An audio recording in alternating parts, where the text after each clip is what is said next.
It's showtime.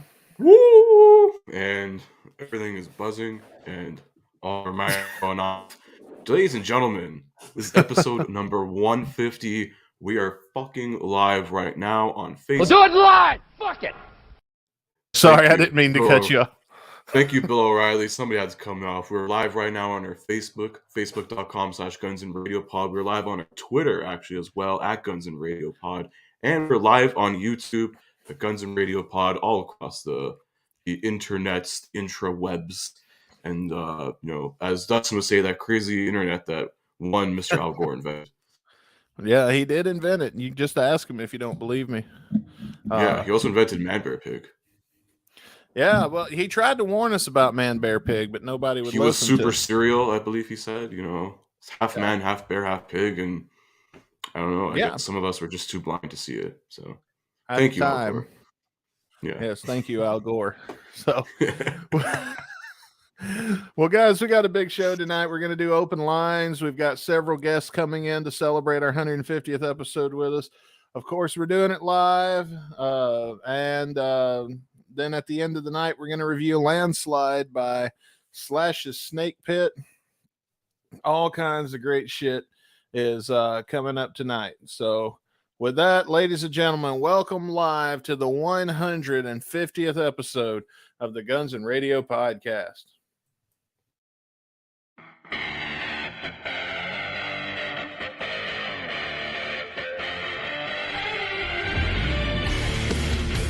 Ladies and gentlemen, welcome to the Guns in Radio Podcast. And now, give it up for your hosts, Chris Caputo and Dustin Bones.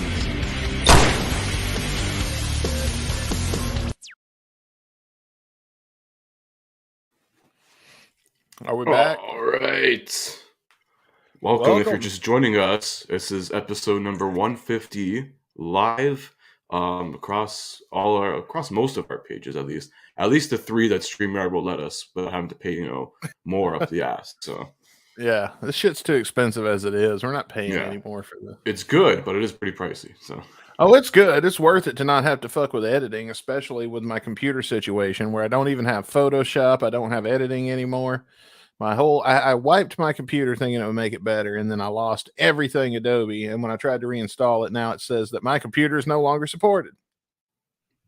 Bastards. Damn Adobe. So first they get rid of Flash, and now they're taking your money. I know, right? We'll have to figure out a new thing for thumbnails. We'll just take pictures. We'll just take selfies. We'll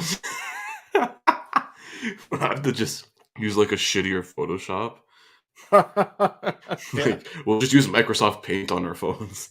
MS Paint, yeah. It's just not like an Axl Rose drawing on MS Paint, but it's like stick figures. What was the one where I got lazy and I literally took a picture of me writing on "Good Enough"? Those Dizzy Stradlin. Yeah. Well, I just wrote "Good Enough" on a piece of notebook paper and took a picture of it and sent it to you. At least with that though, it was very apropos, like to the whole meaning, especially with the song titling. It's like, fuck it, good enough. Yeah, literally. Yeah, that was funny. But man, we had a great week. We just last week we reviewed "Don't Cry." Don't Cry that was a big one we did. That was a big long ass episode, and we went like very in depth as we could that music video. So if you haven't yet, watch the video version on Spotify or check out the audio version wherever else you get your podcasts. Yeah. Now, the reason that episode was so long is because we did not anticipate doing anything but watching that video from start to finish in one thing. We didn't know we were going to pause and rewind and do all the shit that we did. So we padded the episode with like 45 minutes of content before we get into this review. That was another 45 minutes. Yeah. Yeah. And it's like people expect 5 episodes to go like that long. And it's like, we can go fucking long if we, if we want to. We can. Yeah. We have. Yeah. It was the last episode before the live stream, and God knows how long we're going to go tonight. It's really going to depend on you guys watching and how much you want to interact with us. Oh, so, yeah, man. If you're watching right now, guys, throw some comments wherever you're watching. Want to read some comments, let us know where you're watching from. Anywhere around the world, man. We'll give you a shout out here. So yeah, and like I said, we are going to open up the lines in a little bit. If anybody wants to come in, the link will be in the comments. Shall we go ahead and drop the invite link?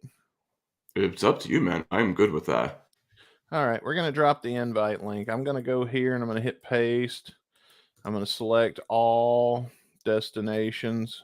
So everywhere but Twitter is getting this link. So yeah, if you're watching on Facebook or YouTube and you want to join the live stream and hang out with us for episode 150, look in the comment section. I've just dropped the link there. I'm going to go share the stream to my personal Facebook also. I don't think that'll fuck anything up, will it? Surely we hope not, but you never know with this podcast. I mean, for those of you who listen to our Dr. Alibi episode, that was probably the most interesting start to an episode of Guns and Radio I think we've ever had. Oh, is that the one where I got pissed off and threw some shit at the computer? Yeah, that was the unstable incident, as I call it. Yeah, that was okay. Look, it was a long day. Mm-hmm. All right. Let's see who we got in the chat. Frost says, oh shit, hang on. Oh, I got you guys playing, trying to finish up my food before I go sit down at my PC. Well, welcome. Oh, looky here. We already got some folks coming. Oh my god, in. we got a fucking party going on here. All right. Yeah, that's fine. Let's get some folks in here. What's up, you guys? We got Jeff in, and we've got Bailey. What's up, Bailey? What's up, guys? Hey, man. We are celebrating our Hey, 150th episode. Good work on getting me the link early, guys. Do what? I've been sitting here for 20 minutes. Oh, shit. I thought Chris gave it to you. Oh, we didn't start till 7, like 5-6 minutes ago. And so I'm just like, I know, warming the crowd up here, man. Yeah. So, yeah, guys, let's see. What do we got to talk about this week? I mean, there's not really any GNR. What about Axel's name drop on The Simpsons last night? Oh, I didn't see that. What happened? I briefly saw that clip. I sent you the clip, man. You ain't paying attention. Yeah, that was when you just sent me. Yeah, dude, I ain't paying attention. Yeah, Axel got a fat name drop on The Simpsons last night.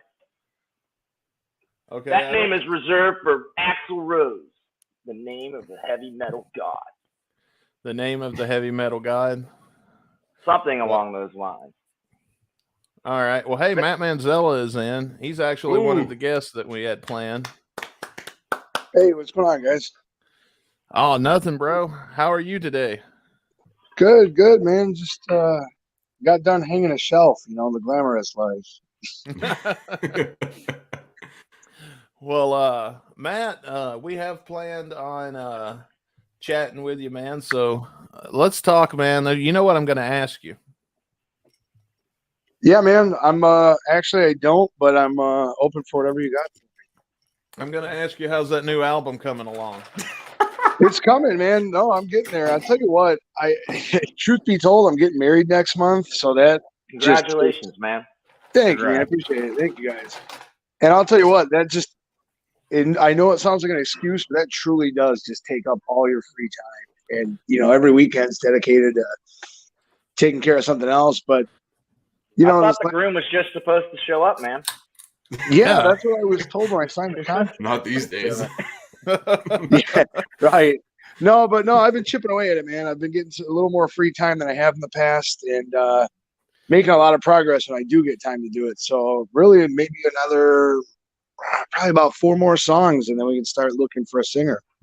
Oh, man. Guys, Matt Manzella's getting married. We're never going to get that album now. Yeah, I'll tell you what, man. Check back with me in May. I actually will return to having free time, so we'll see. Oh, man. Well, congratulations for real. I know I rip on people when I find out they're getting married all the time because, they quit being nice, but that's okay. I mean, yeah. It's not that they quit being nice. It's that they stop hanging out because. There you go, Jeff. Oh, they don't quit hanging out because then they live with you. I'm talking about the girls. No, he's right, though. I quit hanging out a while. I'm 35, man. I quit hanging out a while ago. Dude, me too. Like, this is hanging out right here. Oh, dude, Franz is in. I didn't even show his comment. Franz is watching. Franz in the house. Yeah, I sent him a reminder today, and then he's like, "Oh, I'm way ahead of you guys." So. Well, maybe he'll come on. He was prepped and stoked as well. I just literally sent him a message to jump on, so hopefully he's listening and gets his ass in here. Well, I hope so. I hope he does when if he feels free to join us. That'd be awesome. So, what else is new, Matt? Besides, congratulations. I don't know if I said that yet. Yeah, thanks, man. Appreciate it. No, not a whole lot. Like I said, you get so busy wedding planning that it becomes your identity for a minute. But I will say this: I'm tired, man. I stayed up way too late watching the AEW pay-per-view last night. So yeah, I was like, it's so tough. It's like when you were a kid, you could stay up late for that shit on Sunday, but it's like now, as an adult, you got to be up early for work.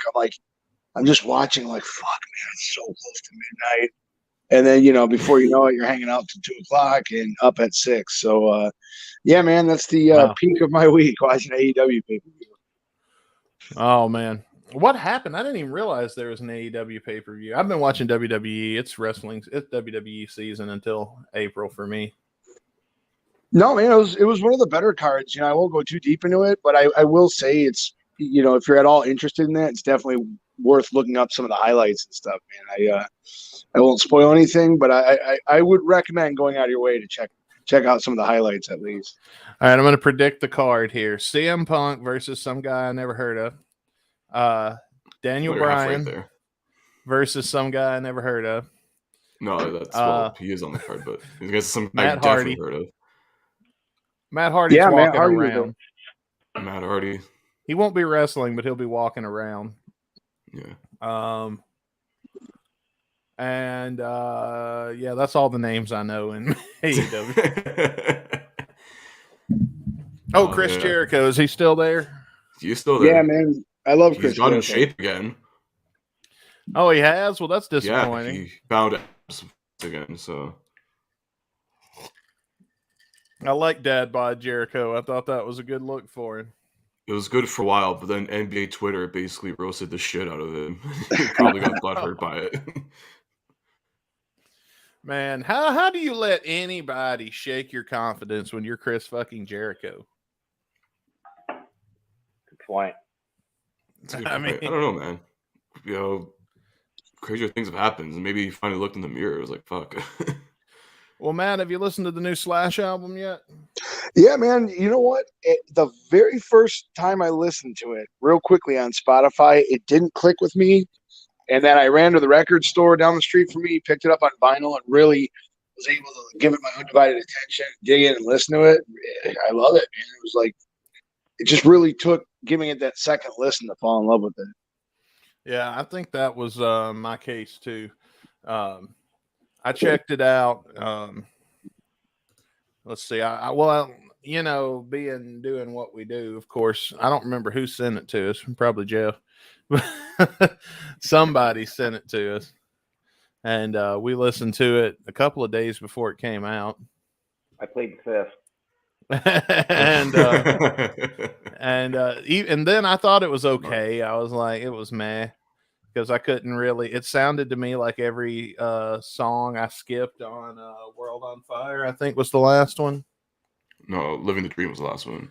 Living the Dream. Shit. Did I even open "Living the Dream"? Let's find out. Note that's 2 albums Slash has put out since the reunion. Literally. Yeah, that's kind of bullshit. 2 albums versus 2 Does it make songs. you think that he's trying to I did actually open save his best material for Guns now? Fuck yeah, he's not. Why would he save his best material for Guns? So he can sit on a fucking shelf? Yeah, so it can Good be point. leaked by a certain someone again. No, we don't know. I know the whole story about that going on too. Okay, now listen. I'm not going to come up here on a live stream and rip on the man and stuff like that like I normally do, because we don't have any evidence that he said he didn't do it. I'm going to believe he didn't do it. But it's still funny to. Yeah, but I know about the new variable in the situation. hopefully that'll come to fruition. Oh, good. You beat me to it. Yeah. Here's Mason's comment. He says, but remember, GNR doesn't know how they would release any music. Yeah, of course. There were a bunch of dudes in their late 50s and 60s. How does this phone work? Well, They've had like, I'm gonna tell you, for you to be the one that's made that comment, you've put out more fucking new music than anybody. Yeah, it's hilarious. But he had like 20 other people to do for it. A management team that does it for him. Man, what if we do get a new album and then it's like the 3 songs that were decent that got saved from the storage locker, and then the rest of them is like, Axel, sing it like this. well, from per our Sean Bevan interview, I think all of Axel's vocals are done in regards to the leftovers. I mean, they are 20 years old, but they're done. I don't care, dude. That was when Hard School. Sorry, like Hard School, those vocals sounded like they were from 20 years ago. Yeah, they were. Well, they were from 20. Yeah, they were from 20 years ago because that was recorded at least 20 years ago. Yeah. I don't know if you guys read that YouTube comment, but I couldn't stop laughing. It said something along the lines that Axel has more effects on his voice than Slash does on his guitar. I didn't see it on our video just now. No, the comments in the absurd section. Oh yeah, absurd. It said that Axel has more effects on his vocals than Slash does on his guitar. Well, Matt, when we get your album, pretty hilarious. When we get your album out, Matt, can we expect any great lyrics, kind of like the ones in Absurd? I'll tell you what, that's the biggest challenge, man. Is going to be step one, finding a singer. I mean, I'm doing all the drums, the bass, the guitars myself, but the biggest challenge is going to be finding a singer. And man, Lord knows I don't write lyrics. So if you guys have anybody in mind, send them my way. I'll just rap over it, bro. Anybody can do that. Yeah, I'll take what I can get, man. Beggars can't be choosers. Oh yeah, Chris, you're up. Didi Ramone can do a rap album. You can do one too. I would listen to a Matt Manzella rap album, but I don't guarantee I'd listen to it twice. Yeah. But I can promise you, I would listen to it once. Have you ever hear Macho Man Randy Savage's rap album? It goes like that. Oh, it's so be a bad. Dude, like without this whole show excluded, that fucking album keeps coming back into my life. That's like you're like the third person that's asked me about that this week. Like somebody finds out I'm a wrestling fan. It's like, do you know Randy Savage has a rap album out? Yeah, we know. We've known. Oh man, it was terrible too. Let's see what Mason. It was endorsed by 50 Cent, so that's not saying anything. He paid for that endorsement. I thought the live tracks from the EP sounded all right. Any thoughts on whether there was any editing to Axel's vocals, since I don't remember him sounding that good on the last tour? Bro, that didn't sound good. It sounded like shit. Like, I guess for the first half, it sounded good, and then it just like went downhill afterwards. What, when it went into the live shit? Like yeah, I'm talking like the live stuff. Like I listened to it because like someone sent it to me my way, so it was like okay, it's not bad. And then like you hear too much fucking in there and it ruins everything. So I was like, oh. I think they were definitely polished. Like he polished as much as possible. Yeah. I mean, it wasn't like Live Era '99. I think if they were going to do that much to it, they would have probably pulled old vocal tracks from 20 years ago and put on top of guitars and drums and shit from today. Yeah. But then we'd all been on here calling bullshit. Like the hardcores like us wouldn't know and be like, oh, look, that's fucking, that sounds like 06 or something. Nice try. Wait, he's got cornrows and the rasp again? What? Mason says, I thought it was pretty good, especially compared to what we heard in Chicago. Yeah. Chicago sucked, man. I'm just going to tell you, that show sucked. Yeah. Sorry about that, man. I know you made a holiday trip out of it, dude. And almost missed your breakfast. Bro, I had an amazing time in Chicago. I had a blast. I got to see one of my best friends. I got to spend time with my girl at the time. and I had a blast in Chicago. I loved the whole trip, and I don't regret doing it at all. But yeah, that particular show kind of sucked. Chance says, I love Chicago, even though it sucks. Y'all cool though. Well, thank you. We are. Like half my family lives in Chicago, and I still didn't go to that show. I would have went to Chicago if they would have canceled again. I would have went to Chicago anyway and got a refund. Right. For my tickets. It's a fun city. It's like New York, though. You blink and you spent $500 and you didn't even notice it. Yeah. I will say this though, and I'm going to cause some problems for people. The pizza sucks. I'm sorry. Yeah, I can kind of agree. Like I don't know, maybe I'm not like crazy for like the deep dish style pizza. But when I went like many years ago, not like in the last like 2-3 years. This is when I went like when I was way younger with family and stuff. It was like, people like rave about this. I was like, really? It's just like, yeah. So you guys are saying you're more of New York style boys? Yes. I'm more of a give me something normal, not that's like, it's like a pie crust. You wanted a pizza, not a sandwich. Yes. Yeah, that's a good point there, Jeff. Not a pizza cake. Not a pizza cake. With like those things that it's like normal objects and it's like a cake. Like that's the big viral trend. Yeah. But now I'll say this. When I got there, I told Becky, I said, whatever we do, I want a pizza and I want a hot dog. And so we got the pizza and we got the hot dog. Mason says the Chicago dogs, me and Rick both ate both nights, though they were good. Yes, I'm good to the Chicago hot dogs. Now the hot dogs, on the other hand, I ate like 20 of those motherfuckers while I was there because they ended up fucking up my order. The first time I went, they fucked up my order. And I didn't know it. And then they gave me this huge bag full of hot dogs because we ordered 2 hot dogs and they gave us 4. And I was like, oh, they only gave us 2. Or we only ordered 2. And they said, oh, we fucked up your order. So we did it again. And the ones that are right are on top. And you just have the ones we fucked up. So he was like, oh, okay. We got to the hotel. We opened up the hot dogs. They were all right. Like they didn't fuck up our order. So for some lucky happenstance, I got 4 hot dogs. Well, I ate 2. Well, no, I ate 1, and then that was plenty because those Chicago dogs, they'll fill you up because of all the shit they put on. They got like onions, tomatoes, all that good shit.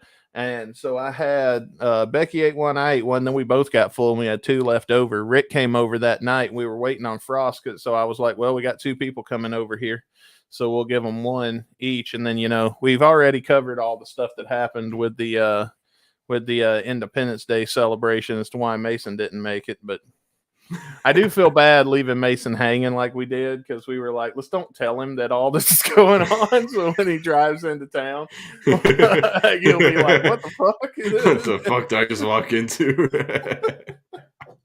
So in a way, that was us trying to pull a prank. And then like when he actually got there and he was driving through the middle of it, we felt so bad. Let's see.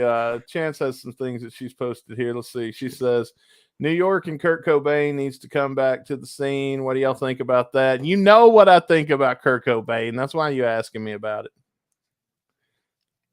What do you guys think? You guys go ahead. She won't get mad if you guys talk about Kurt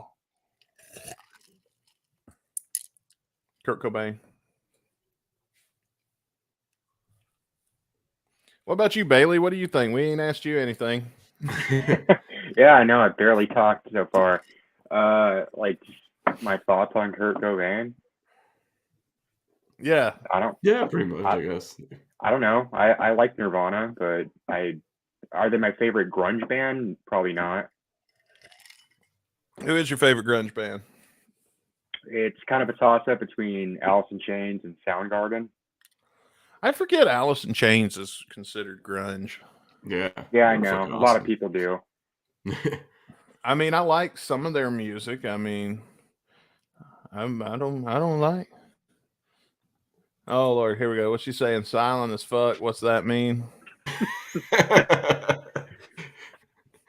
I'll say this.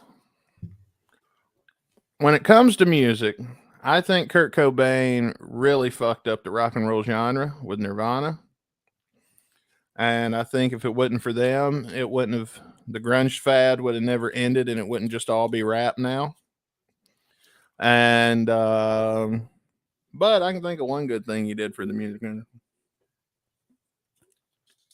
And that was, you know. Oh, hey. Okay. I'll keep it at that because I gotta know where he's going with this. You know where I'm going. The last leg wasn't just Chicago being bad. Every single show was just embarrassing. Road trips and everything, and it's better than the gig. You're right. Yeah. You're right. Oh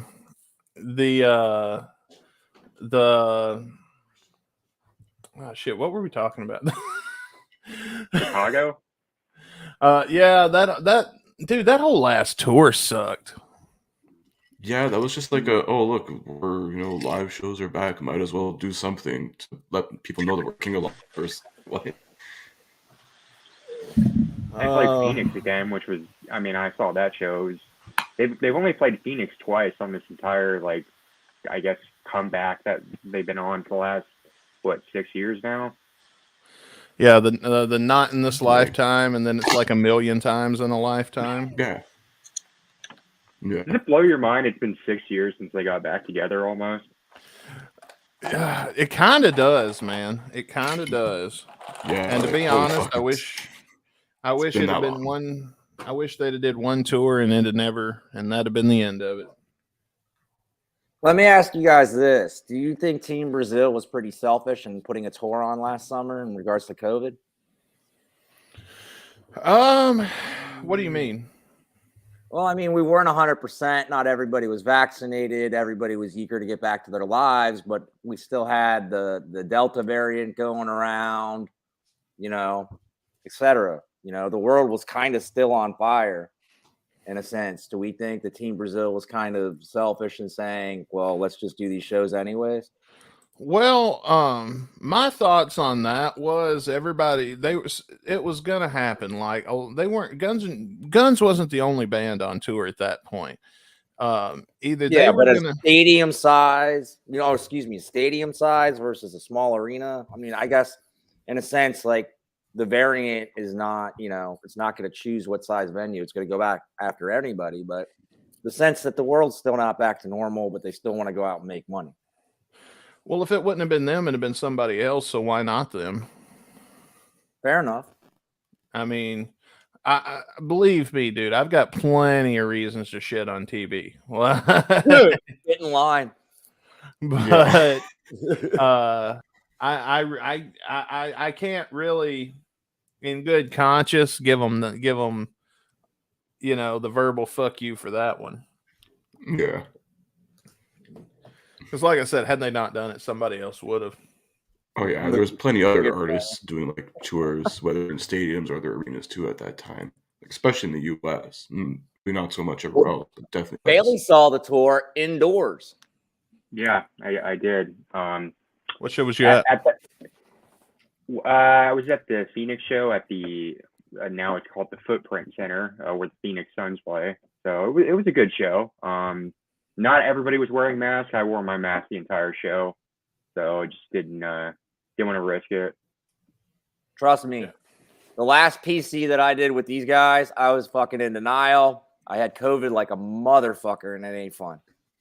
Yeah, I still haven't never caught it, but in Chicago, we were outside. I've been very lucky. I've seen what happens to people that does get it. I was very lucky, even in Chicago. Like, we went to the when we got there, I wore a mask coming in and everything, getting to the venue and getting in line and all that stuff. When we got to our seats were in the floor, but then toward the back, and there was this big open space. Like, here's my chair, and then here's this big open space, and nobody was around here.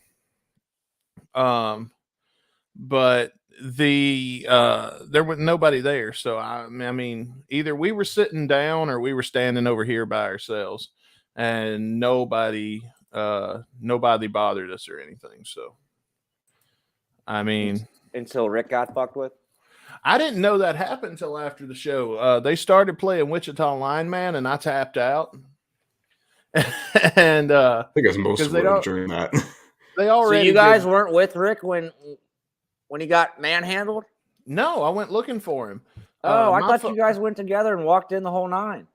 No, here's what happened. Rick was going and doing his thing. Me and Becky had our seat tickets because I wasn't going to go fuck with the pit. My days of fucking with the pit are done. Really? Yeah, I'm too old for that shit, man. It fucking hurts. You don't like standing the whole time? Well, not outside, like at especially a festival. I'll never go to another goddamn festival, not and get in the pit. But I like knowing, I don't like getting there 10 hours early. Like I would do it. I'd get there at 7 a.m. back in the day because Bumblefoot was there and we could text Bumblefoot and he'd come out and hang out with us for a little while. We were still friends with Fernando. So we'd text Fernando and tell him we were here and he'd come out and hang out with us. And, we'd bullshit with him for a while. And I know DJ came out and hung out with us before. Chris Pittman came out and hung out with us before. Like we knew enough of these dudes and had access to these dudes enough that we could text them and say, "Hey man, I'm standing in line if you want to come hang out or something." And then 50-50. Sometimes they would, sometimes they didn't, but there was enough times that they did that it was a cool experience and it was worth getting there for. You ain't gonna text Duff McKagan and be like, "Hey, bruh," and if he does, even if he did, he'd get mauled before he got up there. So right. And so honestly, I mean, getting there stupid early is just out of the cards for me now. And no, I get that part, but for me, it's kind of an all or nothing thing. It's like if I'm going to pay that kind of money, I want to feel like I'm in a theater or something close enough to them, But the prices themselves are just too north of exceptional.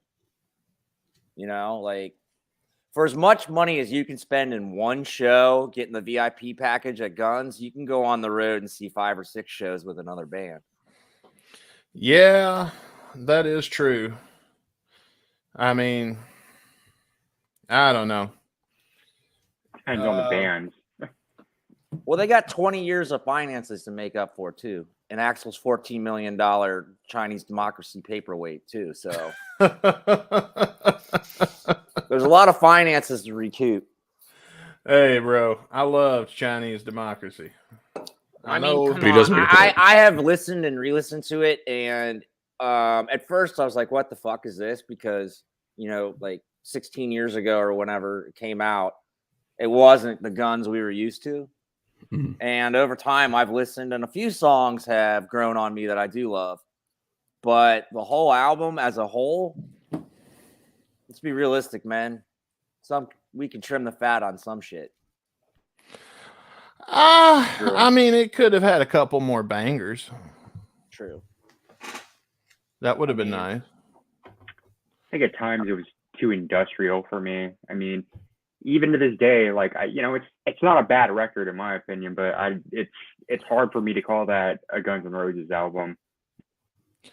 I can see that. Like, I can kind of see how it could be considered a Axl Rose solo album, which is something I think he should have done. Slash did solo work, Duff did solo work, Gilby had a solo album coming out around all this demise of the band. Why didn't Axl just do his solo album and then come back and then everybody do their own thing? I think the name, Axl made it pretty clear that he didn't think it would sell without the Guns N' Roses name on it. Mm. But if he had like Slash come in and play on a tune, Duff come in and play on a tune, like the other guys that did with their solo album, I think he could have kept it afloat. And I think he could have gotten that creative activity out and then regrouped after it. But as long as it took the album to come out, nobody was going to wait for a solo album and stay in Guns. You know what I mean? Yeah. Mhm. Well, look at Like- Vince Neil's solo album. I mean, I'm trying Oof. not to. I mean, I'm trying to think of Vince Neil in general. you know what I'm saying? Like, it ain't exactly just great fucking content. I mean, Yeah. it's pretty fucking bad. Yeah. Hey, motherfucker, you speak for your goddamn self. All right? Oh, God. Don't you get on here and start shitting Summon on the my devil. fucking solo album. All right? Because that was the greatest album in the history of music. It sold 20 bazillion records. All right? I have more money than Bill Gates because of that fucking record. Okay? That's one of the Yo, greatest you albums wish. of all time. Like, shut the fuck up, Caputo. You son of a You bitch. fucking wish. Okay. Oh, You're my looking God. fit, Vince. Put that in air quotes. Got that Do we stadium think tour that coming the up. stadium tour will happen with them? Yeah, it is Next summer. happening. Oh, it's I know, It happening. but is. it's been pushed.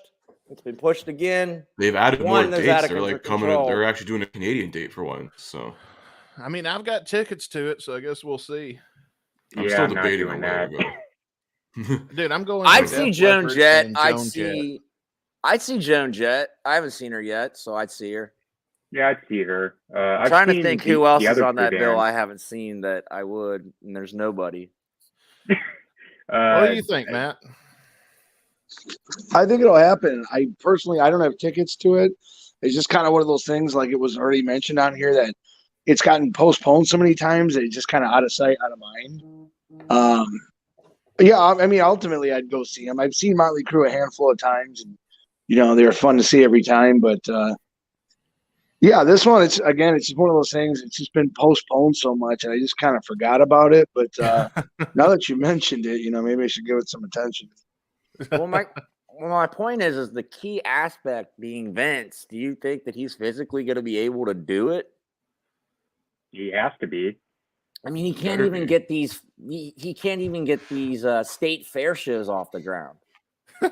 Yeah, he either like Did runs he out of fall breath off or the is stage on one of the shows? Fell off the Yeah. stage, cracked some ribs. He couldn't finish a was show like the brutal. first two shows because he was disgustingly out of shape. yeah. Where he ended halfway through. He's like, I'm done. And that's Plus, it. you have all of the evidence of him like speaking in tongues when he sings.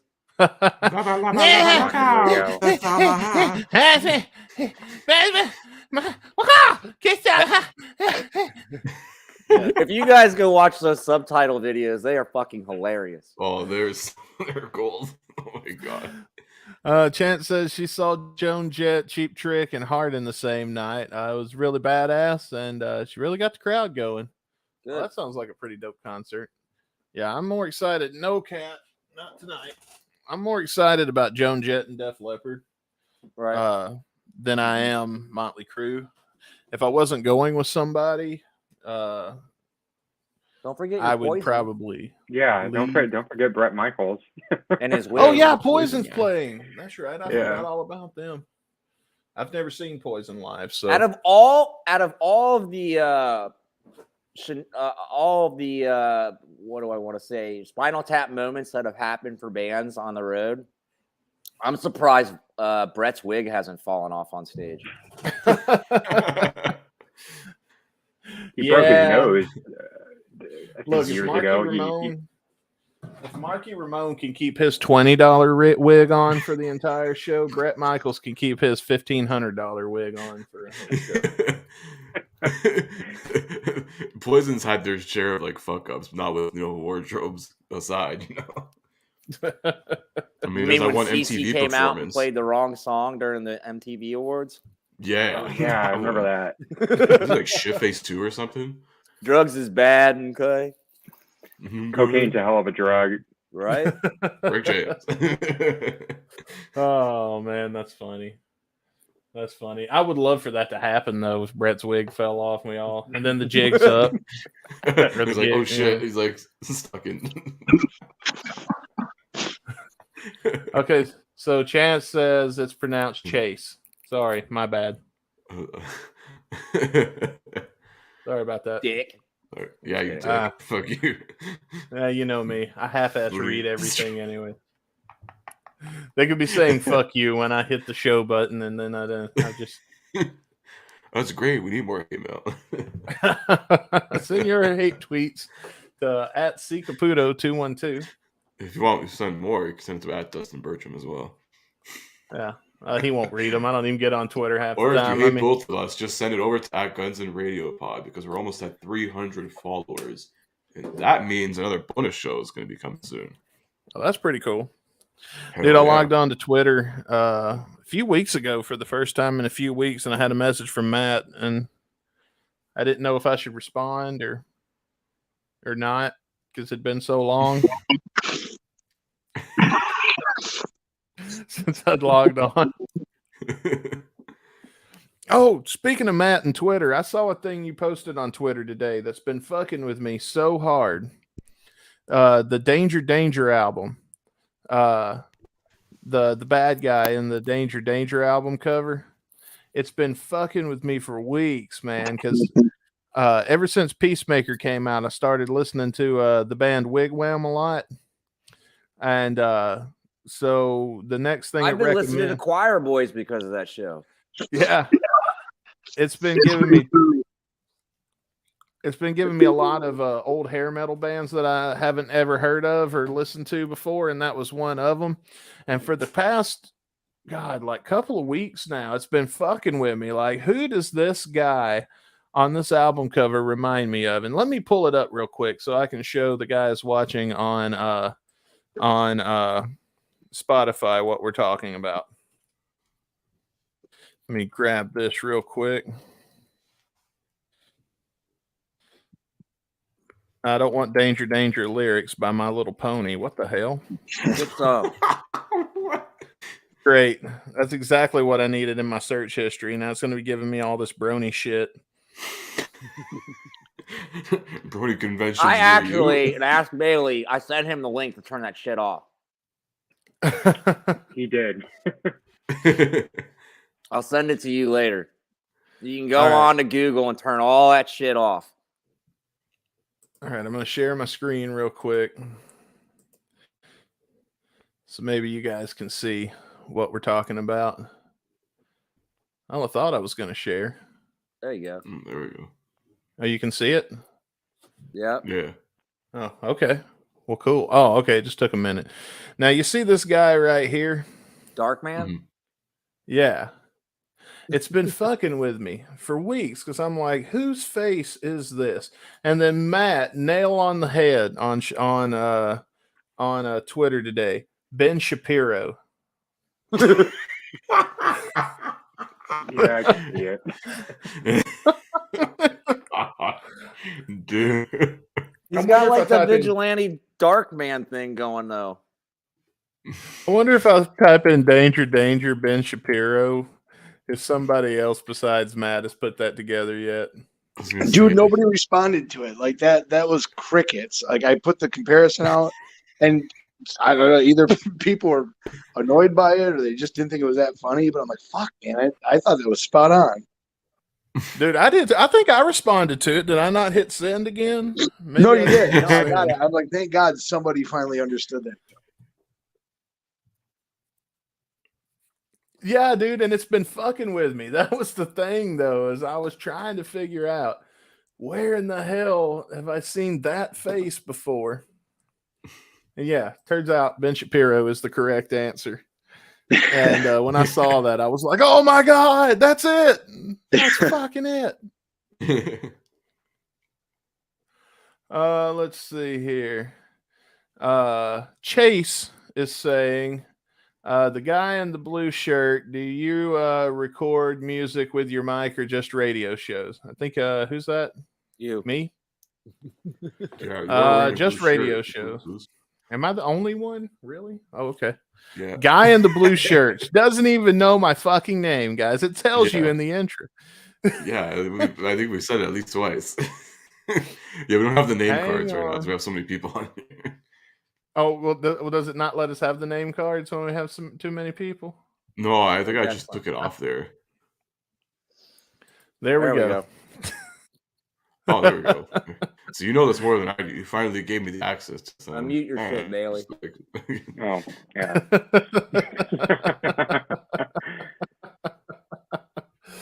Oh man. I mean, I've thought about it. I've had job interviews this way. Oh, hang on. We got somebody else coming in. Oh shit. Heyo. What's up, Frost? You know, this has surprisingly not been a clusterfuck with this many people. Yeah. That's what I was saying first, and then I was watching how it was going, but I was also eating. So I was like, I'll wait till I get done eating before I'm not just on here smacking away. Oh, why? I did bring a drink though. Should have seen the pre-show. I brought water. That's it.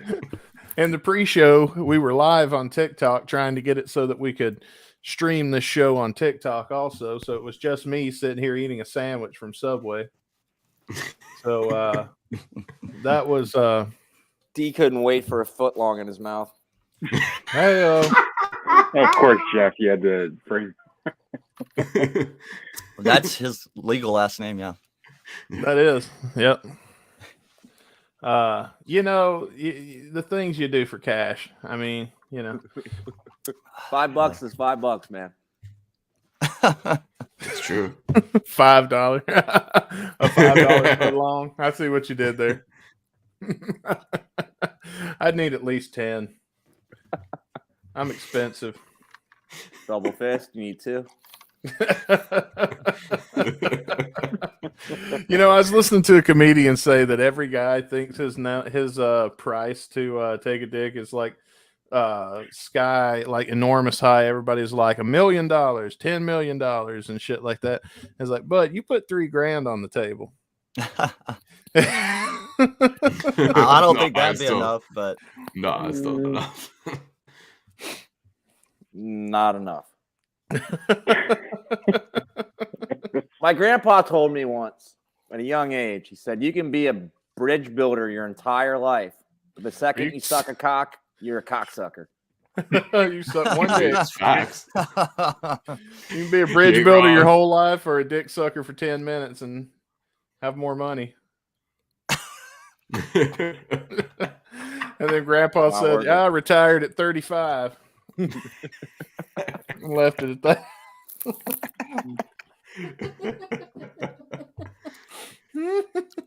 I don't know if y'all's grandparents are like mine, but I got a grandfather. He'll be 87 in June.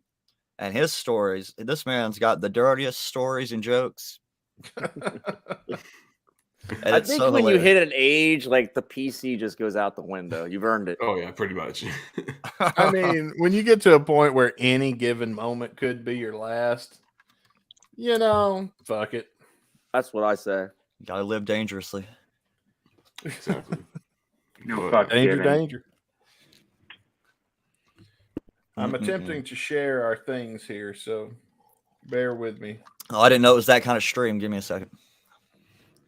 Oh, yeah. You know how it is, man. All right. So anyhow, man, I love how we just abandoned interviewing poor Matt. Like, he's here to be interviewed. No, man. You guys are good. I'm hungover and I'm drinking. I don't know whatever this body armor shit is. So I'm barely clinging to life. Wow. Man, they hadn't even made it to I do yet, and he's already hitting it hard. Already an alcoholic. I know, man. It's rare. It's very man. I'll tell you what. It's been years since I've had a Monday hangover, and I'll tell you those are not fun. Nope. Jeez. Doesn't matter what fucking day it is. They're not fun, period. Right. Yeah, especially at 35. Dude, at Put least another on 10 years Sunday, on and see where you feel then, man. Oh man, at least you don't have you know, to work and shit. When if I'm gonna get drunk, it has to be Friday. That's the rule. Because and I only do it about 3 or 4 times a year now because like the hangover as I've gotten older has gotten so fucking annoying that like it's just not worth it. Nope. And Like everybody will be there eventually. Let's say I wouldn't know. You probably don't even get hangovers. You're like 20. I don't. Fucker don't even get hangovers because I didn't get hangovers when I was his age. Dude, when I was in my 20s, I could fucking party till 4, take a 2-hour nap, and be fine, dude. Now I can party till 4, and I'm not waking up till 4 in the next afternoon. God, I wish. Chase says Xanax will kill a hangover. So does Gatorade. I'm gonna say before we get Joe Rogan here on Spotify, we're not giving out medical information. Come on, Dr. Caputo, recommend some more shit. That's it. Matt's pulling all his music off Facebook for that comment. Yeah, me and Joni Mitchell. Fucking James Taylor called him. Are you in? Yeah, I'm in good company. I love how Neil Young pulled all of his music and nobody noticed. Like, if he wouldn't have kicked up a stink, nobody would. Is he still dating Daryl Hannah? Who knows? Who cares? Like, it's Neil Young. Well, you remember her in Splash though, when it was still a PG movie, but you got some TNA as a kid, and your parents were okay with it because she was a mermaid, and you're all like, "No, the worst tits and ass I've seen on TV." That would have been some good information to have had when I was 12. I was jacking off the Victoria's Secret catalogs. I'll tell you that much. No, I heard that. I heard actually Joe Rogan ran into Neil Young the other day. Oh boy! Nice. I guess it was somewhere out in Texas or whatever. And so Joe Rogan had said he went up there and was, going to be like, "Hey man, sorry about this whole Spotify thing getting out of hand or whatever." And Neil Young was going to get up and leave, but Joe Rogan was like, "No man, we're both adults. We can handle this. I'll get the next round of drinks." And Neil Young asked him what he recommends, and Joe Rogan said, "Well, I definitely don't recommend the shots."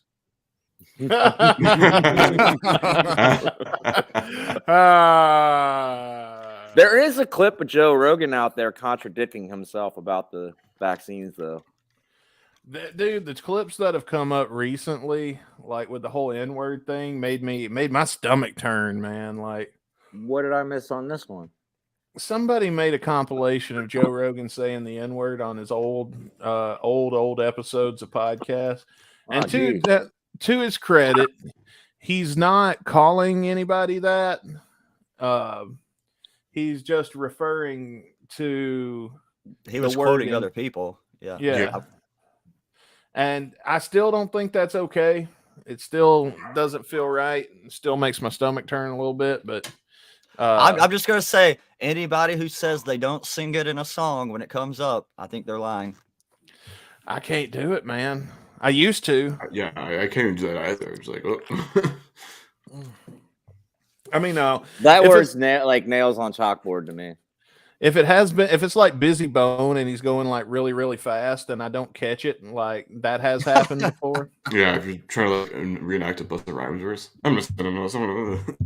Yeah, and then you end up like you're not really saying anything, you're just jabbering. But then you got your black friends around that actually know the lyrics to this song, and now they're looking at you kind of sideways. They thought you said it.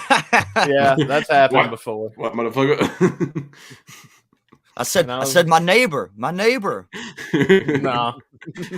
but I mean that shit gets awkward as fuck. But like, dude, to this day though, I don't know why it affects me like that, because it's never. I mean, it didn't have that effect on me until I moved out of the South. But dude, since I've gotten up here and I've kind of got away from Mississippi and Mississippi life, dude, when I hear it, like it just kind of. Like I feel it like right here, like ugh. That's the best way I know to describe it. And that's why I don't like it. Just think of it as Beetlejuice. You don't say it, dude. It's really Beetlejuice. You're allowed to say 3 times. Yeah, you shouldn't even say it once, man. It's 2022, man. Fucking get over it and move the fuck on, dude. That's your opinion. You're entitled to it, I guess. I think that we're in a society that word just shouldn't exist. I mean, I agree. I don't think it should exist at all. I mean, at like this the point, South lost y'all. Let it go. It's kind of like the way I described it when people. First off, I hate when people are like, "Well, black people say so." Like, That doesn't give you the right to do it, man. Because like the way I describe it is like there's so many other things you can call somebody. You can call them a cunt. You can call Asshole. them a douchebag. That covers an asshole, everything. motherfucker, fucking chicken fucker. I don't care what you call them. Like there's plenty of other things you can call somebody. And it's the same principle, I feel like, in my mind, as why we don't go to war with flamethrowers is because there's no way to control the innocent casualties that are going to come when you start doing that. Even if you are directing it at one person, like you can't control who you're going to hurt with it. So it's best to just remove that. I mean, yeah, call him a cunt, whatever. Call this dude. This dude's being an asshole. Be like, yo, bro, you're being an asshole. You're being a motherfucker. How about I whoop your ass? How about that? Like, dude, that line in Team America where it's like there's 3 different people, dicks, pussies, and assholes. It's the best line ever. That is. I think we should just so pussies and assholes. We should just bring back dueling, man. I think so many of our political problems and problems with America could be solved if we just bring back dueling. States like Washington and Seattle specifically, like cities like that, they have a duel. They have duel rights. So if 2 people square off in front of a cop and they both agree to it, a cop can't do anything. I think there's that a lot of sound right. Wow. No, I did not know true. that. It's fucking true. I don't know That's fucking specifically awesome. where all, but I do know there are places that have, like, if it's like mutually both sides agree to a fight or whatever, the cops. Seattle is one of them. I read a story, and it was a few years ago, that there was a guy, I think like in the UK or something, that I can't remember what his issue with the law was or whatever, but they were trying to get him on something or whatever. And he requested a trial by combat because there was still like an old laws on the book. And he tried requesting a trial by combat. Nice. Oh, dude, I would have loved to have watched that on Trial by Mortal Kombat. Mortal victory. Dun, dun, dun. That would have been the best episode of Court TV ever. Someone just shows up on Judge Judy.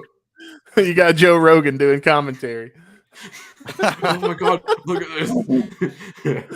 And Jim Ross. Oh god, here's fun. Jerry the Maybe King. that's why. Maybe that's why Axel and Vince didn't fight each other back in the day. They fought. They had a beef in the wrong state. I don't. Raise the hands if Don. Raise the hands if Don King was able to get the Vince Neil and Axl Rose fight. Who would have paid for it? Fuck yeah! I would have paid for it if I was alive back then. Yeah, I would have paid for it in a second. Oh fuck yeah! Oh man, I would have been like 8, maybe. Still, man. What year was that all went down? That was like 91, early wasn't 90s, Ish. 89. 89 to 90. So, okay, so I would have been like 3 or 4. About 11 or 12 here. Maybe 13. Man, it's wild to think about. I still forget that it's not 2010 because when I think of 10 years ago, I think about like the 90s. And it turns out, 10 years ago is when I was running around to all these fucking concerts all over the damn globe and wearing your outfits. Yeah. You should do a montage of your favorite outfits that you wore. Those dumbass fucking ties and shit I wore to the...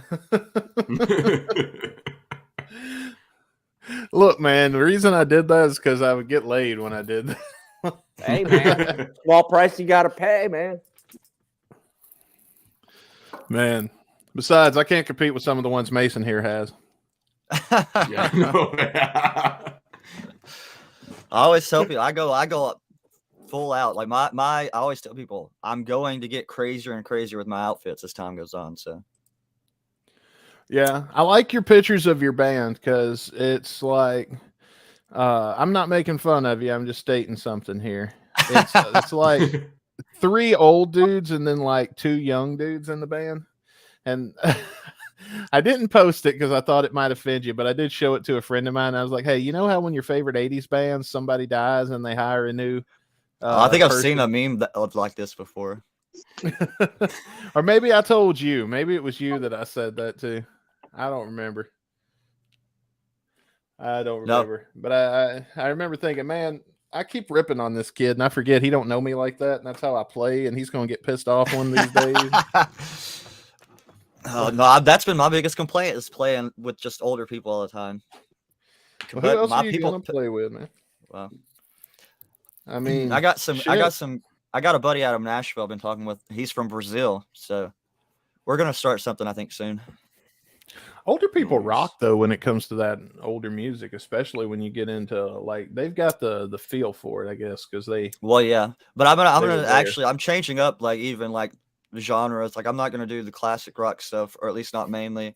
I'm gonna do like the 2000s pop rock and start playing like the college circuits. You gonna do MGK covers? I put him on my list. Yeah. Can we have an Actually did. intervention with Rick about MGK? Please. I don't know. Have y'all not that new? I've been listening to. I got it Friday. The new Avril Lavigne album that she just did, and he's on one of the songs. It's probably the best song on the album. No, I ain't got down on that. I'll send him. I don't think he's awake right now. Rick? Yeah, I'm gonna send him a message real quick. We'll see if we Highly can't get him doubtful, on man. here. Man, that guy's got to wake up like at 3 a.m. I highly doubt he's awake at 7:30 p.m., but we'll try. We'll see what We'll happens. Oh man, We'll see how That many kid people, works, man. see how many works. people we can get in this circle jerk. Where's I don't know France? what point we get filled up though. Is it I 10? think it's up to 10 here. Yeah. Okay, so we can take up to 10. You would think So- it would be a number divisible by 3 since it's doing 3 per row. I don't know. Maybe it's 9. Yeah. I don't know. It would just Let's mess with go my 5 to OCD 5. if it just leaves a blank spot. Maybe. Well, most people are going to listen to this show anyway, rather than watch it. Even though we've give up our sponsorship, so you could watch the damn thing. Yeah. Go watch it on Spotify. I listen on damn it. Spotify. Good Christian. Good Christian. The 11th commandment. Thou shalt listen to Guns and Radio only on Spotify. Yeah, it's in there, but it's in the what's it called? The books that got taken out. There's a lot of those. What's it called though? There's a word for it. Shit, I done forgot. Yeah, what the New Testament? No, I know what he's talking No, about. no, It's the apocrypha. yeah, something like that. Something like Apocrypha. that. Like, Yeah, it's in something the Man. apocrypha. Dustin's a little bit smarter than I thought. And so a podcast would come around, and it would be 2 dudes jerking off about a band, and people would listen. Not a lot, but a lot. But a few. I mean, nearly 85,000 plays later. So I looked. That Vince Axel thing was in 90. Oh yeah, that was just Jeff. Turns out our whole viewership is just Jeff.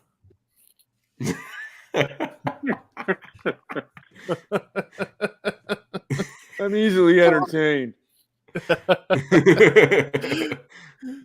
He turns on his iPod and then goes on a bender and forgets to turn it off, and then it just loops. I don't know if I still have an iPod, man. If you do, get us extra downloads. Trying and to that goes for remember. I don't everybody. even know if it had booted up. It's been like dead for so long. I had a Dude, Nano. iPad like that. You had a Nano. I just won't get rid of it because I kind of would like to get the titty pics off of it before. That's Off of what? Your iPad? My iPad. Yeah, I never synced the damn thing, but it's like, You can- oh, I remember her. Yeah, You can plug it into iTunes and extract it, I think. and then give everybody my titty pics. I don't know, man. Or not iTunes. Yeah, iTunes. You should be able to sync it to iTunes and then extract it. You don't have to Okay. upload it.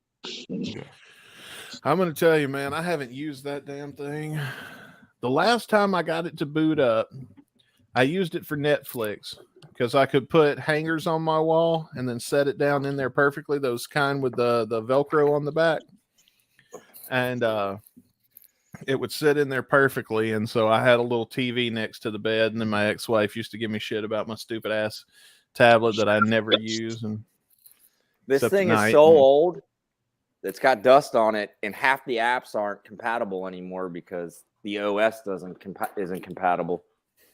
Yeah, that's bullshit. That motherfucker should work till it falls the fuck apart. Goddamn I it! agree. It's bullshit, dude. Like, I think much the as those things only cost- thing that works on there is the podcast, like Spotify. I don't even know if that's up to date. That's all we need. Right? Yeah. Sounds good to me. Chris, what time are we doing the giveaway? You know what? I think we should just fucking do it right now then. Just do it right now. You know what? Let's do it right now. Here's the banner. It's giveaway time. Who's going some free fucking merch? We're gonna find out. For some reason, Chrome won't let me share my screen, so We'll do it live. Fuck it. Hang on. Hang on. I think I know why it won't let you. Let me Yeah, get 'cause I got the off I got the of- wheel ready to go here. It's been adding Okay, hang on. names and shit. I'm gonna stop my screen right now. All right, now try it. Let me see. Share, because we tried doing this before it went live, and I don't think it worked. Share screen. Yeah, I know. Entire screen or tab. Maybe I hope if you try have to two do it- screens because this is gonna get real crazy here in a second. Oh, there we go. Does it? There you go. All right. So I have to share a tab. I can't share the entire screen for some reason. So Tons of bitches. yeah, sons of bitches. We have 15 in here. Ladies and gentlemen, we're gonna click the spin in 3, 2, 1. Let's see who's gonna win some free Good luck, shit. Miss Metal. It's the only person I think I No know. whammies, no whammies, no whammies. Same here, Jack. Oh. Miss Metal, no! I fucking called it. There There you go, girl. Yay! Congrats. All right, Miss Metal, just give us a shout on Twitter, Instagram, DM us, whatever. The info will send you some stuff. So I'll send her a DM congratulations. right now. Yeah.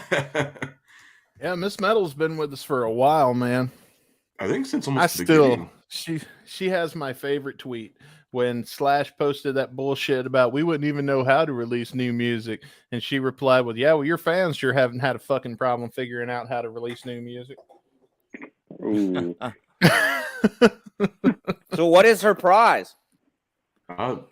Free merch. Well, that's a surprise care package from us at Guns and Radio. So All right, I'm gonna give you the solo layout for a second. I think I said I was Okay. gonna. Can I do it with this many people? Yeah. Come on. All right, there we you go. Caputo's Yeah, got yeah. the floor. So whatever I proposed here, I guess this was my idea for the giveaway. So I'm gonna get the official Guns and Radio hat, the one a lot of you guys have been seeing me wear since fucking God knows when. The one I can't and- fucking get. Dude, give me your address. I'll send you one. Don't worry. Let me know. I'll even send you one because you do co-host the show. You do deserve to have some merch. And then we're gonna get you a hat and a shirt kind of design. This was actually one of our first ones. You made this one, Dustin. Yeah, I couldn't get it either. Appetite for Discussion. This is a Patreon exclusive one, I think, at a time. I have a couple other ones here. Maybe it's gonna be a random design. Just could be anything. We got the one here at the basic ass, just Guns and Radio logo there, like on the chest there. There. Nice, Then we have the ones too of just our faces that you see from the intro, and the same ones here that you see on this shirt as well. There's the Appetite for Caputo and the Appetite for Dustin Bones shirts. So you got something like this maybe. So a couple of different designs, or there's ones we haven't even used yet actually that you may get. So you're getting a hat and a shirt. Congratulations, Miss Metal. Yeah, just send over the deets, and we'll get it to your way ASAP. Don't blame me if it doesn't show on time. Blame us. So Yeah, it's gonna sit I on. haven't talked to boat. you, Miss Metal, in a minute, so I'm sending some love, man. Congrats. Yeah, we invited her to be on a few times, but for whatever reason, our schedules just haven't lined up. last She'll I be remember, there she for said, she'll be there for that real special song. Trust me. Yeah, she did say she wanted to be here for Estranged. So whenever that comes out of the wheel, we'll be giving her a shot. Might be next Hey, week. man. And make her dibs is debut good. finally. We still don't know what that's going to be. So It'll probably be like the last song, like the coda. Next to last, maybe. The coda, like your last podcast, like the swan yeah, song. because there was somebody in our Discord that wanted to get in when we did IRS, and I, not going to say who, but it's been so long now that I've lost the message. So if you're listening, bud, I haven't forgot. Just keep listening, and when it does finally come up, yeah, we'll do it. We'll have you on. I wanted to do IRS at tax time. I thought that'd be a fun that we just pull one. Fair enough, man. It's just the season. 5 weeks away, man. For us. I done got mine. Mine's done come and And gone. you know who? A huge GNR fan drops a new album that day. Who's Wheeler that? Walker Jr. Yeah. You sent me Oh, some of his Wheeler. stuff, but I haven't listened to it yet because it just doesn't look like it's going to be my cup of tea. I'm not Dude, into it's country music. It's not country. It's parody country. It's like parody if Panther did country, country music. Panther fucked my girlfriend. That's the only one I know. Fuck you, bitch. You broke my heart. Fuck your dog. I hope he never comes home. I'm doing some redneck shit. I'm almost compelled to start playing that "Fuck You Bitch" song. No, I'm just kidding. Oh, that's his best one. That's just my favorite. What about "I Like Smoking Pot" a lot? Oh yeah, I think I've heard that one. Sucked before. another dick last night. This shit's ridiculous. I love it. Wheeler's fucking hilarious, dude. He's good. And he's a huge Guns fan. Huge. So I've tried to track him down for an interview because of the parallel. Crickets. Mhm. Yeah, it's hard. When you getting have the people- #1 country album without having to promote it, it's not. He doesn't need to do things like this. You know what I mean? Yeah, So I don't know. Matt Manzella's still doing our show, and Yeah. there's a lot of hype around that upcoming album. Yeah, man. What else am I doing on a Monday other than laying around recovering? Recording album. Yeah, right. Have you seen that meme going around of Slash and he's standing there holding his guitar watching Shrek on TV? I have. Yeah. yes. And then I wrote on it when you're supposed to be recording a new album. Dude, that's me right now. Oh man, That's that's funny funny. because Axel got distracted by TMNT 3 and now Slash gets distracted by Shrek 2. Oh man, here's what I'm gonna do. That's a I'm good gonna point. get here in the studio. I'm gonna lay down this fresh album. It's gonna rock. It's gonna jam. It's gonna be the greatest thing. Oh, Will Shrek. It's, Which- there's Ninja like, Mutant Mike Ninja Turtles Myers. 3, the one with Vanilla Ice. I think that was Is the it? second one. Okay. I don't know. You'd have to ask Axel. But Slash just had to watch Shrek 2 because he was trying to write the sequel to All Star. Oh, dude, I'm totally an all-star. I got game and I, something Stoner Slash would say. Like go play and shit. Yeah, only shooting stars break the mold, but I am the mold. I can see him quoting that, not knowing what it's from. Yeah, it's like, Miles, that's a good lie. Just look, Smash Bros. Who gets it? Fuck it, they won't know. Who's gonna remember that far back? Your album came out in '89. And you're still making money. Let me ask you this, guys. Do you think if they did put out a new album, it would, like, since they aren't like exactly starving artists anymore, they're not homeless, they're not living on fucking Skid Row and all the shit they were doing Right. when they wrote Appetite, do you think it would have the same?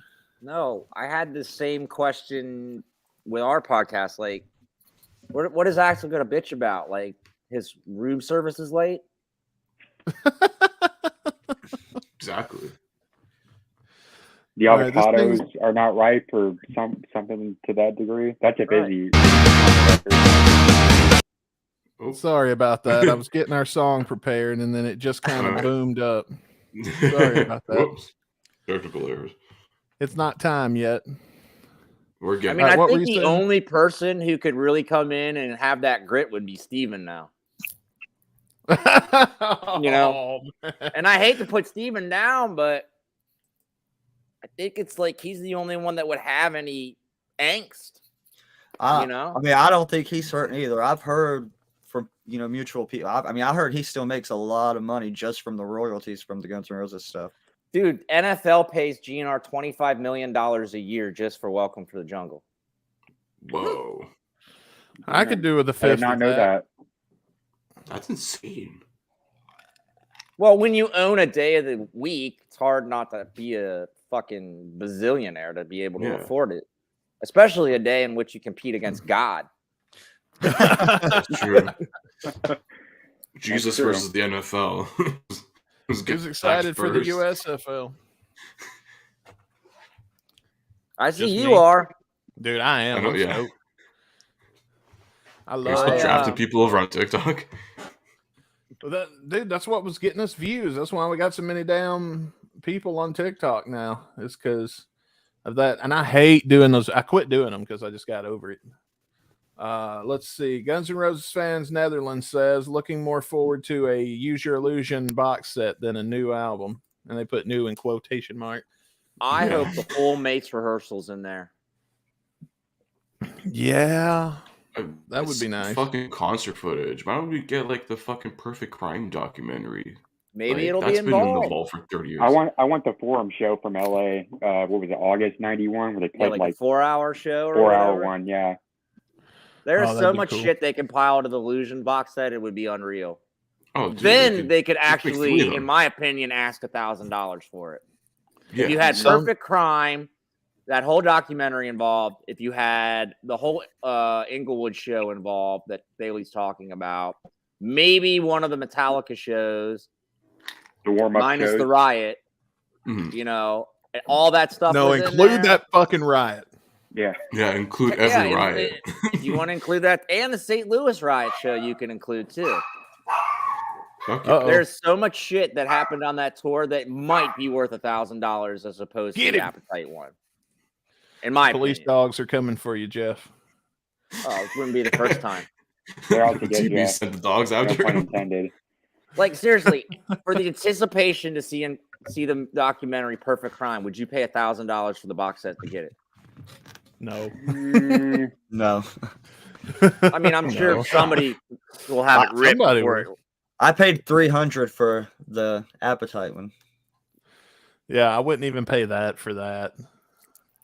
put an IMAX for like a limited time. That's what I do. Oh, I mean, like I'd pay money to see it in IMAX. Wouldn't pay $1,000, but I'd probably pay $20. Oh, I'd see it in That's IMAX same in a here. second. Doing like a And limited Goldstein was engagement. right, man. When we interviewed Goldstein, he was right. He was like, prior to the reunion, I would have had that movie ready to go and used it as a promotional tool in order to get shit done Yeah, for dude, the that'd be reunion. awesome. Because then they didn't start until what, March or April with Coachella. Have it Well, in you know, I theaters don't- for 3 months. I don't even think they needed it for that first tour. That first tour when they got back together, I think just that was big enough on its own. I mean, they didn't have any problem selling that, but the last They couple could have of years, made millions of dollars prior to going on the road with Oh, the yeah, movie well, release. yeah, Mhm. I or thought a you meant like pay-per-view event or buy it off iTunes Dude. or whatever. Or even. Dude, look though, even- you yeah. got a group of people running the goddamn band that can't get their finger out of their ass long enough to manage one fucking band. That has been my Not just their variable finger, from they got day both their one. fists up their own ass. That has been my how difficult can it be to manage one band? When I was in the business, man, we had a roster of like 20 musicians, man, and we had to juggle all that shit. Team Brazil only juggles one band, and it's specifically one artist. Okay, so you got to remember now. I'm going to play devil's advocate here because they're not just managing Guns N' Roses; they're also cleaning Axl's house. Fernando's got to keep the pool clean. Yeah. Got to spend his allowance. He's Got to gotta go to feed the Blockbuster pets. before it closes.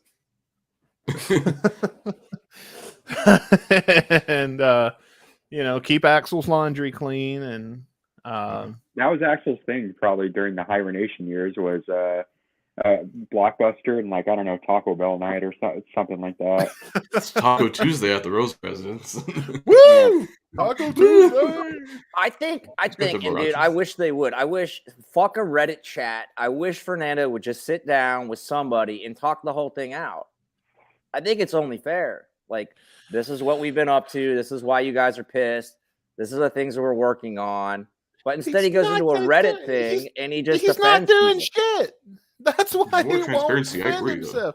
He's not doing shit. They That's my ain't point. working. But my point is if he would, then maybe people get off his ass and stop calling him, If he'd calling get him off out. his own ass.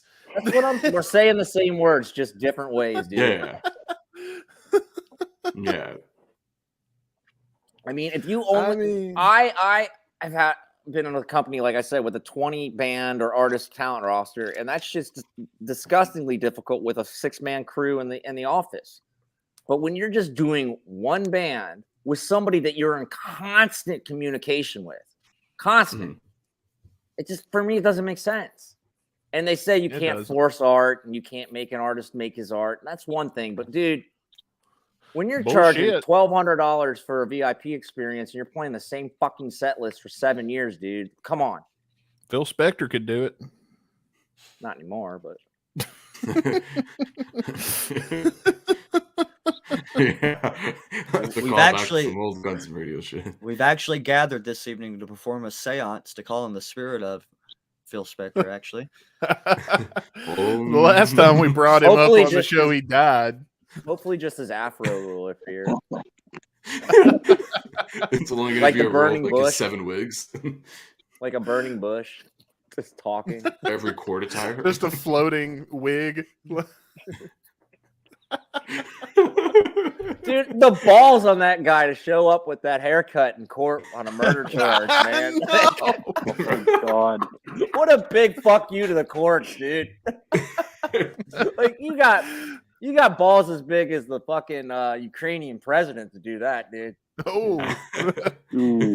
That guy, that guy's got some balls, and I'm not trying to talk politics and war and the shit that's going on in the world, but you got to tip your hat to a guy who's going to stand there by his country and walk through this war with him.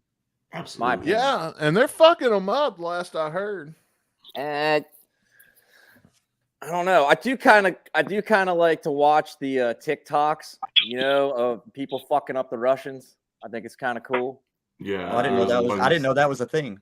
Go on TikTok and you can see some shit blowing up. There's dude. a lot. Where they're stealing their tanks and shit on Oh, tracks. do you see the farmer like driving off? There's a farmer, dude. There's a farmer just driving away on like a backhoe with a couple tanks. And then, I saw on eBay there was a Russian tank going for $40,000.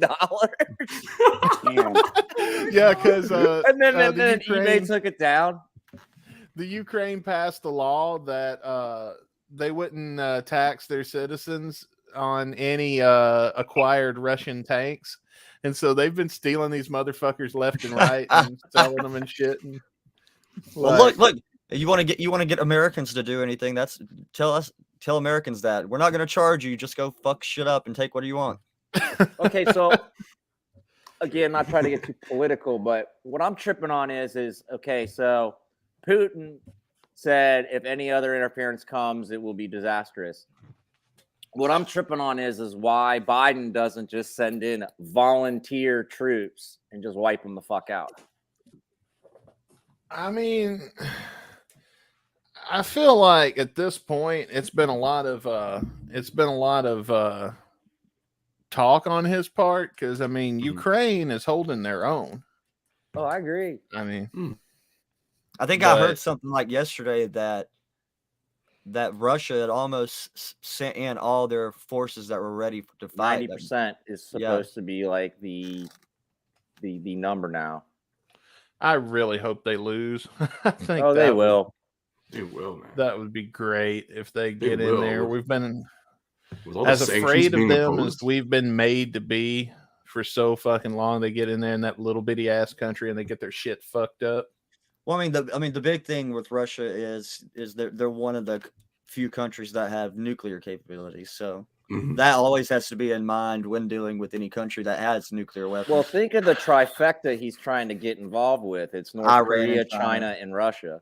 Well, I thought it was Iran and China's the big one. I've been hearing a lot of people. Iran might concerned be about in the Iran. mix now too, but Mhm. those three countries, I don't know. That's a pretty big regime against the world for three. If we raise a hands, who thinks we could potentially be on the brink of World War III? No, I think it's potential. Yeah. I mean, I guess it's possible. I don't know though. Because it seems like most of the world is Against. it's trying not to be actively involved. Like they're sending support to Ukraine, money, weapons, stuff like that, but they don't want to actually be physically, fighting. Did you hear what a lot of people are doing is going online and renting a bunch of Ukrainian Airbnbs to raise money and just not showing up? I read that the other day. Well, I'd seen, I guess it's been probably last week now, and I shared it at one time. Like the Ukrainian government set up a direct donation to the Bank of Ukraine to support their military. Like you could send money straight to the bank, the central bank of Ukraine Bitcoin as well. Yeah, but, Nice. Man, wouldn't it be some shit if they took over Russia? fuck fascism, dude. Fuck fascism. Fuck bullies. And fuck Russia at the moment. Fuck Isn't the what's his police. name? Isn't what's his name in Ukraine right now filming a documentary with Sean Penn? that's what I heard. Yeah. I haven't heard anything. Who's like what's that. his name? Sean Penn. I'd heard Sean No, Penn. I saw Sean Penn had actually talked and spoke with the Ukrainian president. I saw that on CNN. I saw that too. Well, the most ironic thing about the Ukrainian president is like now everybody knows him around the world, and he's kind of become like a war hero over there just for how he's done it. But the most ironic thing is that just a couple years ago when he got arrested, because he's only been the president a couple years over there, he was widely seen as a joke because he was an actor.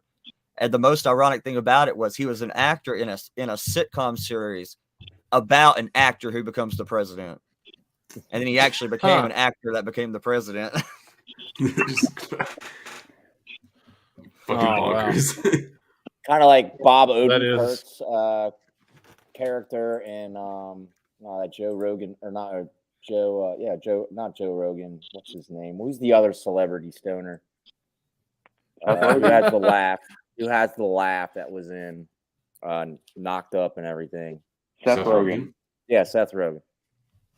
So there's like some movie out there with him and Bob Odenkirk and Charlize Theron where Bob Odenkirk plays the president, but he played it on TV too. I'm trying to that's remember cool. the name. But did you guys know Bob Odenkirk had a cameo in the new Halloween movie? I did I not haven't know seen that. So they're in the bar when Anthony Michael Hall's character is introduced. His high school picture's up on the TV. So they use him as like a stock photo. I did not know that. Well, that's pretty interesting though. Franz made us a thing on our Discord, so I want to go ahead and say, Franz, thank you. I am downloading that now because we are actually in the process of creating a new intro for the show. We just didn't have it done. I'm just wondering, what am I reading going across the bottom of the screen right now?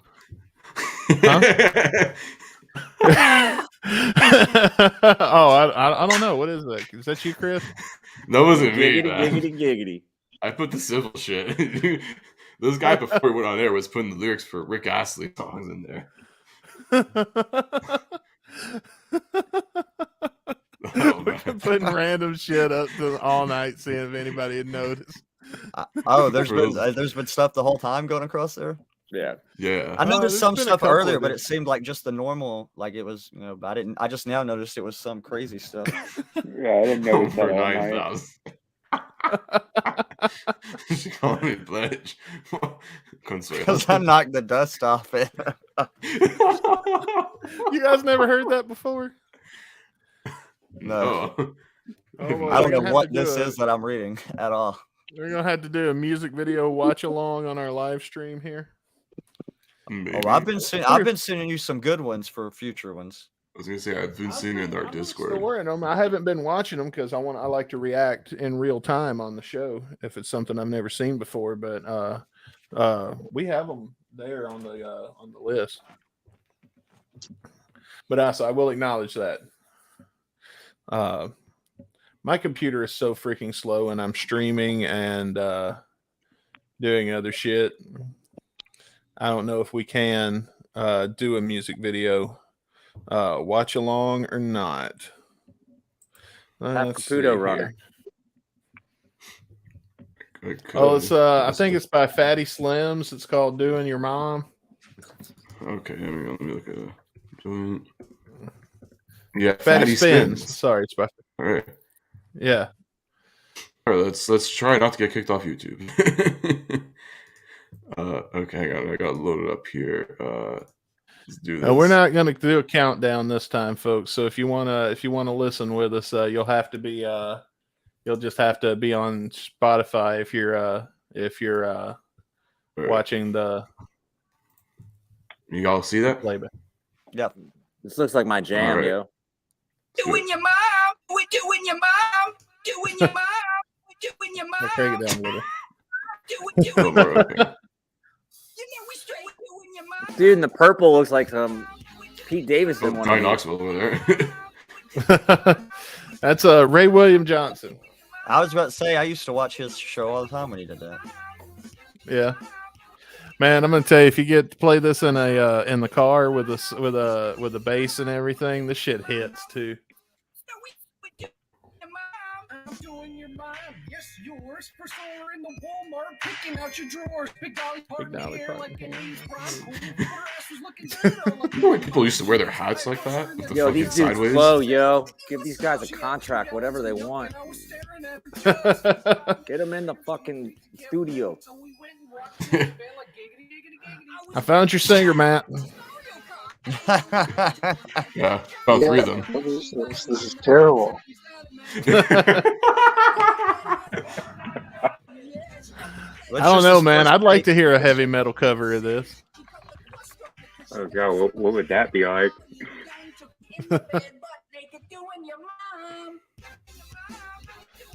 I always wanted to do a wrestling tag team called the Mom Bangers, and we'd come out to this.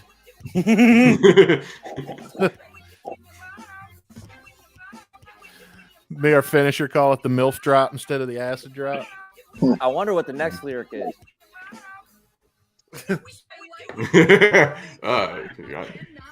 It's like Titanic. Don't tell me what happens at the end. I still haven't seen it.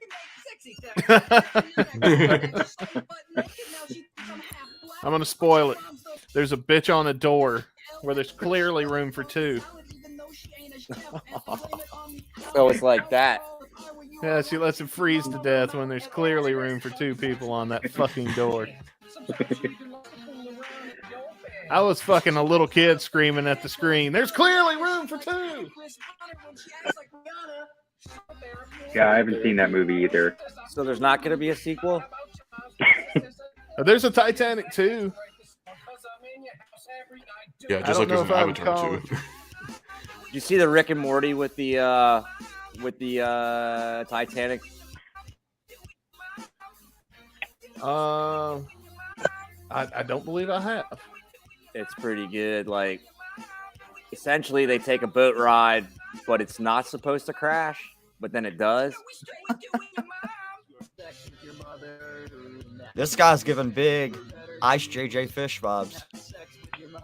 Oh, bro. Bring back the auto-tune? Oh my god. T-Pain. Oh yeah, man. Oh yeah, this is controller. Guitar Hero. The Xbox 360 one.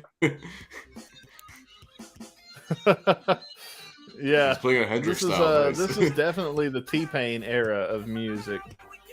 Yeah, when like when you had like those was it Smosh? Like all those other people releasing like auto-tune apps for like iPhone.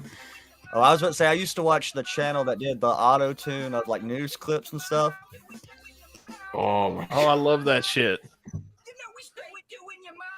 My favorite, the last one I saw of them was Dude, those the guys burger got one. nothing on NWA.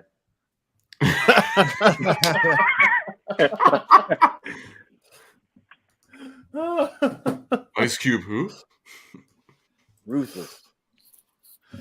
Oh man, that's funny. Oh man. Well, ow! My damn cat's attacking me again. You hate it when the pussy bites back. I do. Oh, God. It's not my cup of tea. Well, guys, do you guys think we should go ahead and do the song of the day, since we're probably kicked off of at least one platform by now? No, we're still on YouTube apparently, at least for now. But yeah, let's get into a review, man. Do a review with some Snakepit. Some Rod Jackson stuff, right?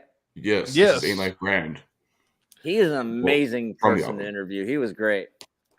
Oh yeah, he sounded really cool when I heard him on. I think it was Brando's show that he was on a few times already. Yeah, I heard him on the last time. He was promoting his solo album. Oops, I spilled ice all over the place. Oh well.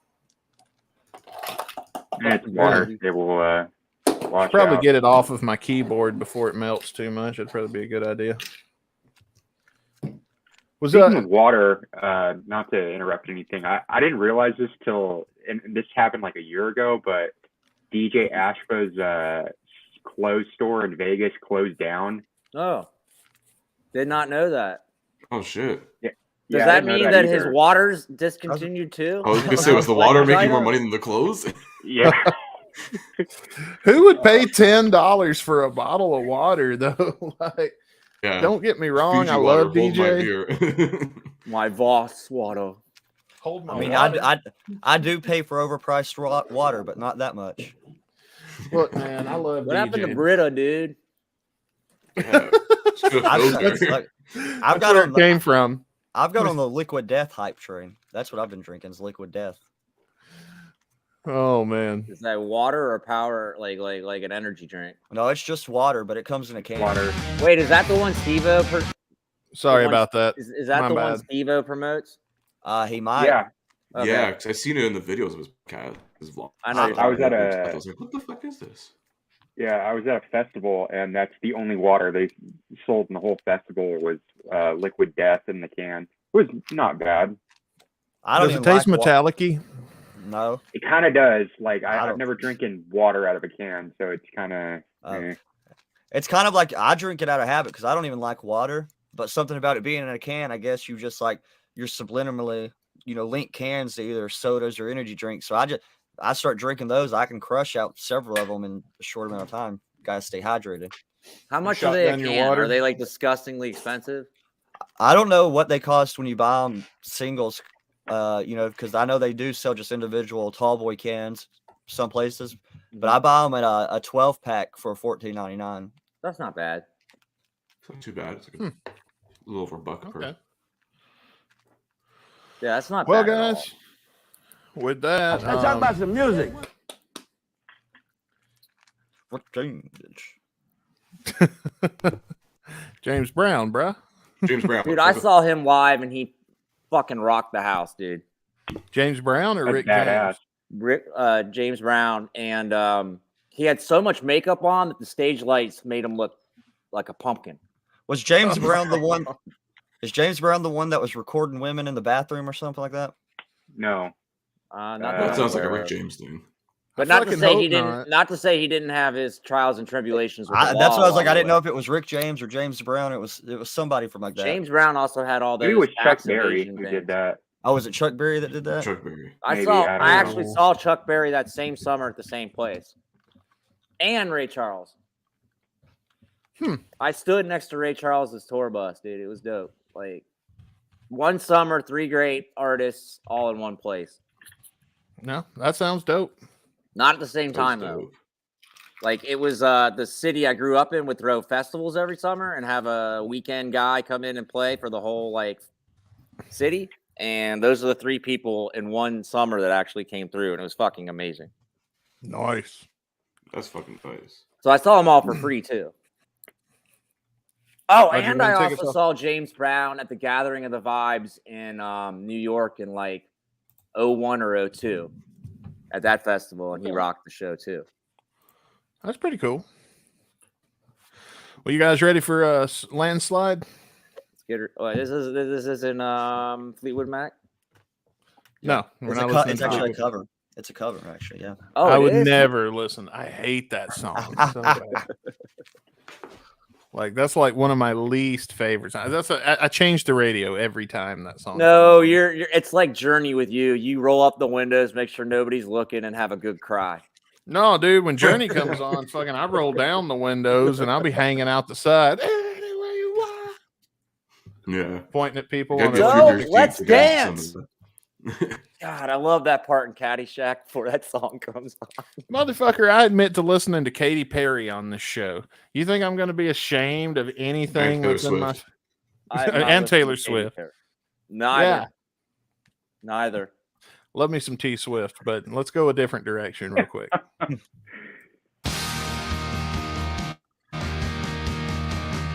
Attitude. We do this every fucking week.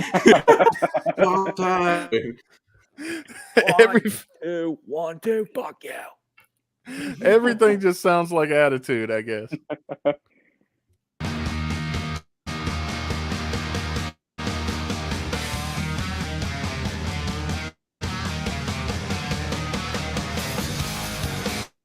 Solid intro. Oh, yeah.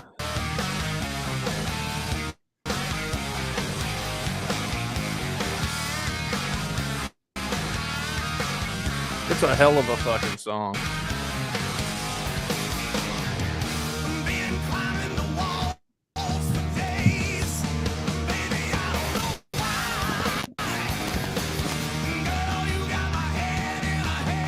I'm sorry, man, but of all the singers Slash has worked with, Rod's my favorite.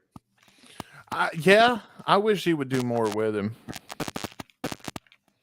I think somebody's trying to talk and their microphone's not working. But I can't figure out who it is. Oh. It might be Mark. He's muted. Oh. Or Matt, sorry. Mark. Oh, what the hell? No, that wasn't me. I was. Are you trying to? I hear it though. Is it mine? I don't know.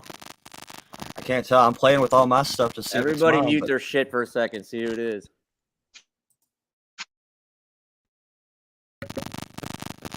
Still there. It's you, bruh. Me? Yeah, we were all muted. I was too. Is it Frostbite?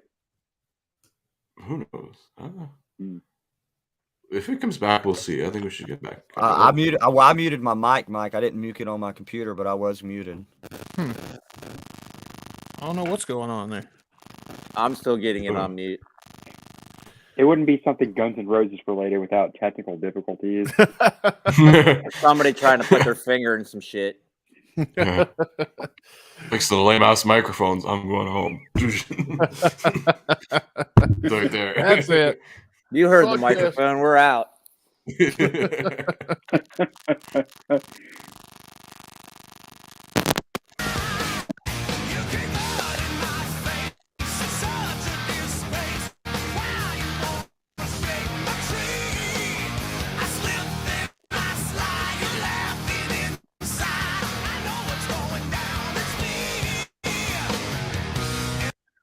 Before we get to this, I just want to say, dude, this build up coming right here is It's perfect. straight rock and roll, man. Can't hate on it. is. Like, from the intro.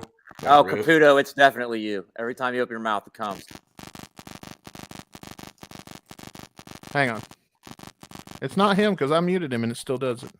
Yeah, I know. I'm getting it too. Oh, well. No, I don't hear it. Go ahead with what you were saying, Chris, and I'm going to mute me. Yeah, no, I was just saying from like that intro on, like it fits that whole vibe. Like I love that intro already, like the riff, the do do do do. Damn, that Right. sounds fucking like late '90s, early 2000s rock. I'm like, I feel like this could fit even for like Velvet Revolver. Yeah. Agreed. All right, here we go. Let's hit this so it can break through that wall and kick some ass.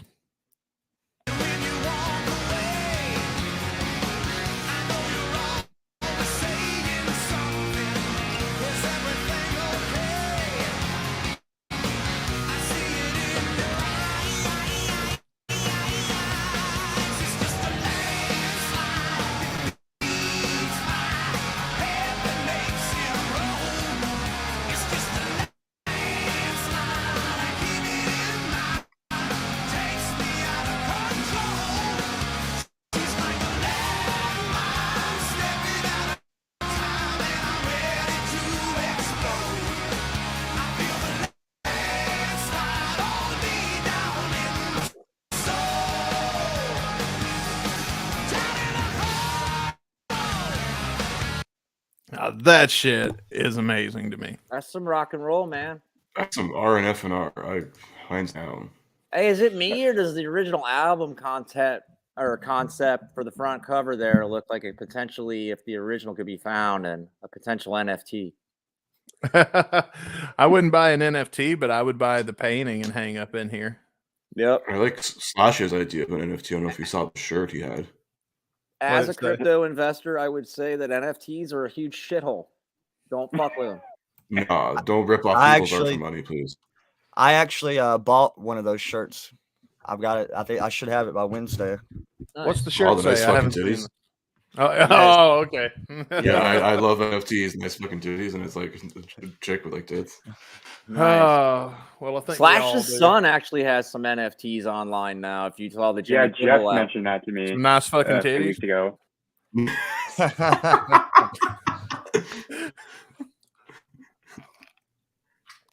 But yeah, if that's you fun. watch the Jimmy Kimmel interview, apparently one of his kids has NFTs available. Oh, we tried, but I think I did see that interview and where he's talking about that. I think it's the younger son, Cash. Yeah. So there's those opportunities for you, but I would say as a crypto investor, do not fuck with NFTs. you wouldn't screenshot Stable an coins NFT. is where it's at. Dogecoin, is that what you said? Doge is okay. I would invest in some other ones, but Doge seems to be on an even keel and plane financially for the last 6 months. But Going the back whole to market with Russia and everything's in the shitter anyway. So I told Bailey if he's gonna get in, now's the time. Buy low. Yeah, it's get time in. to buy. Yeah, get in Yeah. low, but Yeah. stay away from those NFTs, man.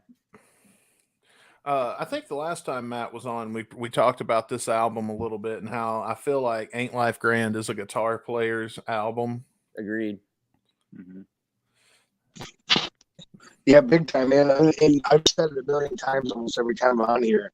I'm a huge Rod Jackson fan. Like not only just in terms of albums that Slash has done, but man, he's one of my favorite and criminally underrated rock singers, period.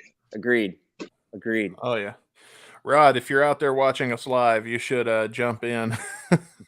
Yeah, and send us a copy of your solo album if it ever came out. I don't know, man. I've been trying to find that for the last 2 years. Yeah, I've been looking for it. I will reach out to him. And as you guys know, I reached out to Vicky Hamilton on your behalf today too. So I'm waiting for that. Yeah, so thank you for that. Cool. My pleasure. Yes, that was awesome. Thank you. All right, I'm gonna hit play.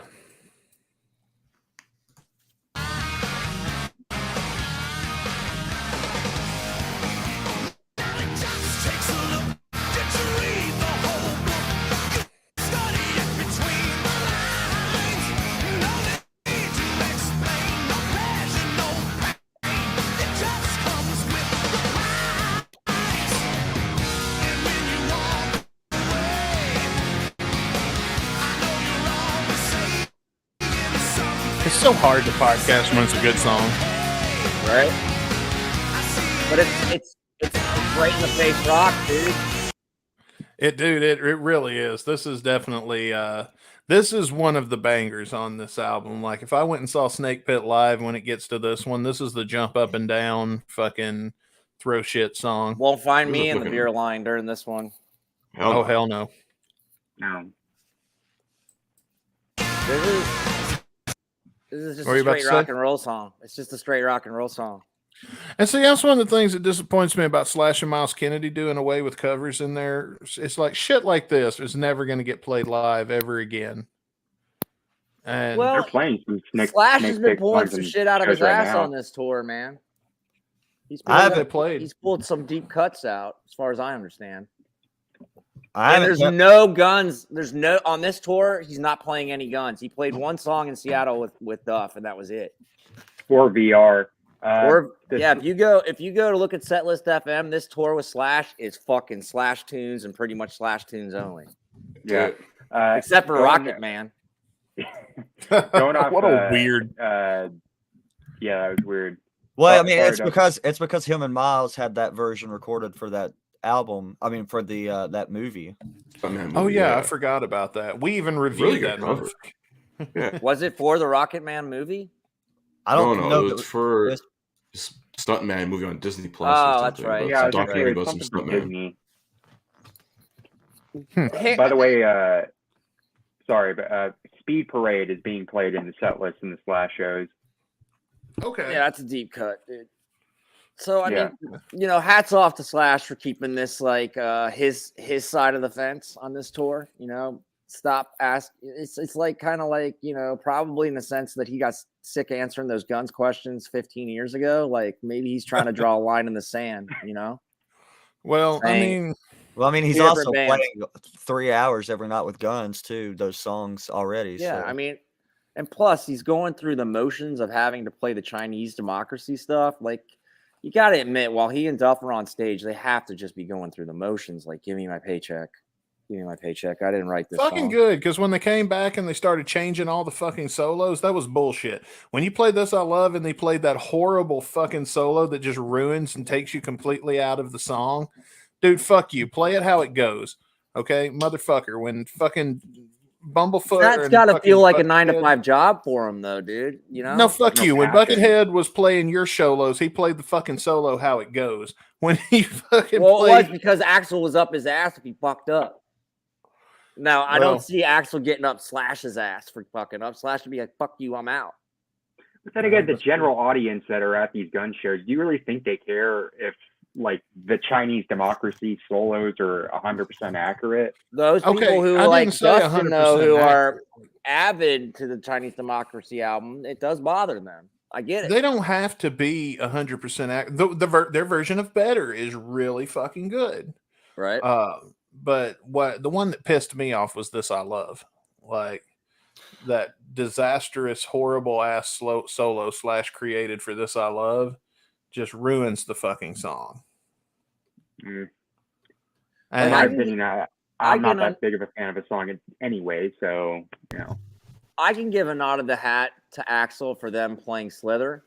Axl recognizing that the other guys in the band had done their other thing while they were gone, but yeah, I would rather see Paul. I would love to see Axl cover Fall to Pieces. I would love to see his take on that. Oh yeah. But if it's just one song versus like 6 Chinese democracy songs, I don't think the balance is there. Yeah. Personally. I mean, we could get rid of fucking Wichita. We could get rid of damn Seeker. Soundgarden.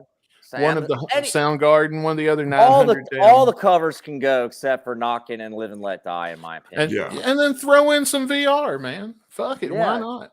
Or they could have easily done a Tom Petty song when he passed. They were working on trying to get a Prince song done while it lasts. Speaking of Prince, Internet Records. Yeah. Speaking of Prince, you know what I found out the other day, and I was unaware that Duff's Believe in Me album, it did have the Bambi as a Japanese import B-side, but there's also a David Bowie B-side from that session. Yeah, we've reviewed both of those, I believe. Yeah. And I didn't know the Bowie one existed until I heard that was a really good one. They're both really good covers. Wait, what was the Bowie one? We've reviewed so much shit. Cracked Actor. Yeah. Okay, yeah. I had not heard that song till like 48 hours ago. I didn't know it existed. Fucker doesn't listen to our show, asshole. You see, that's what he's saying. You want to be the third man. It pretty much is already. So you don't get to be the number one most loved guest without its incentives. Thanks for all the votes, guys. That is true. You did win best guest in the 100th episode awards. Oh, that's right. I even forgot we did that. Put that shit on my fucking resume, yo. You should. I haven't gotten any calls back, but Listen, you could put me as a reference, just bullshit. Be like, yeah, I was one of your guys. Tell me what to say when they call. Lives in Canada. Yeah, I did some shit back there a few years ago. Good times. I'm not allowed back, but I mean, you can, but I need to know what to say so our stories can sync up. The conversion rate fucking sucks. So I came back here. Well, I was fine with the free healthcare and what have you, but no. So actually, Chris, is it all chaos with the pandemic still up there? Or are you guys mellowing out too? Everything's easing up now. I think because we're at at least where I live in Ontario, it's like basically fucking re-election season coming up in June. So that's probably They why fixed that there's pandemic shit. Yeah, so basically it's like, oh, re-elect me, because I gave all this shit back for you. Okay, cool. Am I the only one who didn't notice Fauci wasn't there during the presidential address? Just saying's all. I don't know. I've seen some people questioning, like, where is he at? All of a sudden, he's been here 2 years and now he's just not. He's disappeared. I don't know, man. I don't even have a thought on that. Thought it was a little weird he wasn't at the. No, what about Address. during the address when Pelosi was back there rubbing her fists together? Did y'all see that? Have y'all seen all the memes of people making fun of that? Yeah. Dude, I quit following it, man. On American politics is like whatever for me right now. I think that I'm more focused on the Russia situation. And I think the rest of the world should be too, but that's just me, and that's where I'm gonna go with it. No, you can't take your eye off of them. If you take your eye off of them, they'll do some fucked up shit. We take your eye off Joe, he'll fucking wander off. I've said it on here before. Like when it comes to politics, I try to avoid it as much as possible on this show. But man, look, I voted for Joe Biden, but damn, man, like that poor man needs to be at home with his family instead of being paraded around the entire fucking world. Like he needs to be at home spending Dude, have his you seen like the before and after pictures of Barack Obama when he went into office and how hard that 8 years aged him? Like, it can't be fucking easy, dude, at all. Can't be easy, dude. You're the leader of the fucking free world, dude. Yeah. You not can't a job. take a shit in peace, I bet, dude. It's fucking impossible. I mean, I'd be dictator, but not president. You can at least do for 45 years, maybe. I have changed the national anthem to coma. Stand here for 10 minutes. Yeah, you caught me in a coma. Everybody must get up and sing it now. The new national anthem is Ram Ranch. Doing your mom. Doing your mom. National MILF Day is a holiday now. God bless the man who invented yoga pants. Yeah. He gets a holiday. Can you make taking a blowjob day legal then? Yeah, but then they won't never give us one on that day. Story of my life.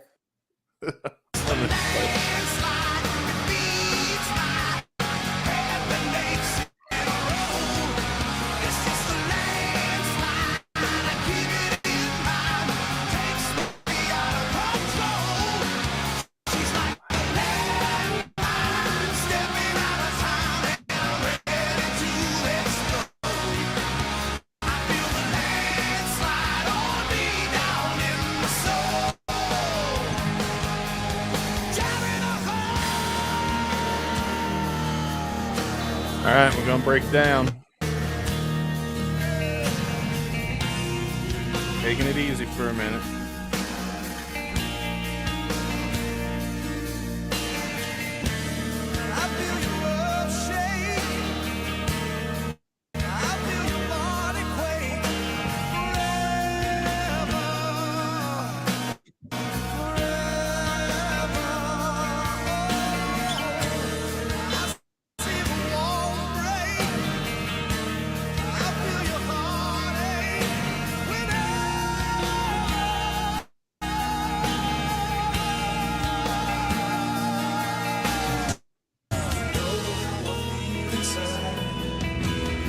Chorus echo.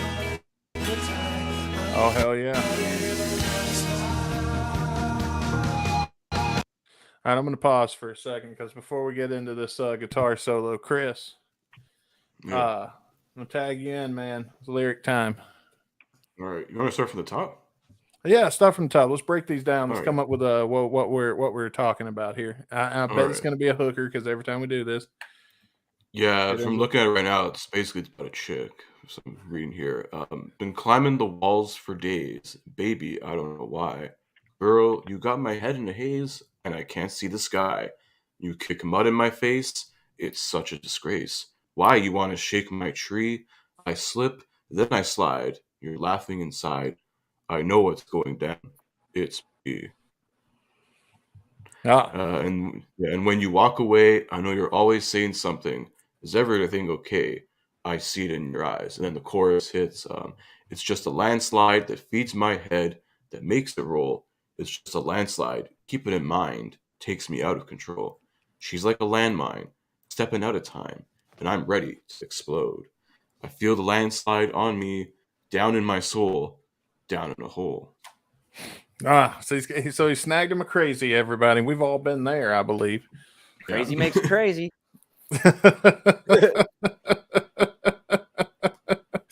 Oh, it reminds That me of crazy my Hoskill. second ex-wife. Or the third, I can't remember. Yeah, there's been so sounds many. like my future ex-wife. Nothing like dating a girl who's like a silent, like a time release Tylenol gel cap who's just like tick tock, crazy stuff.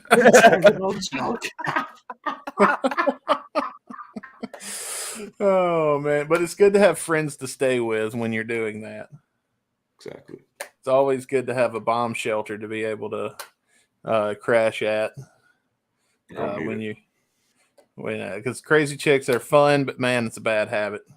Oh yeah, I can attest to that. It's a bad habit. So let's I'm gonna hit play and let's get into what I believe is going to be a badass guitar solo, if I remember correctly.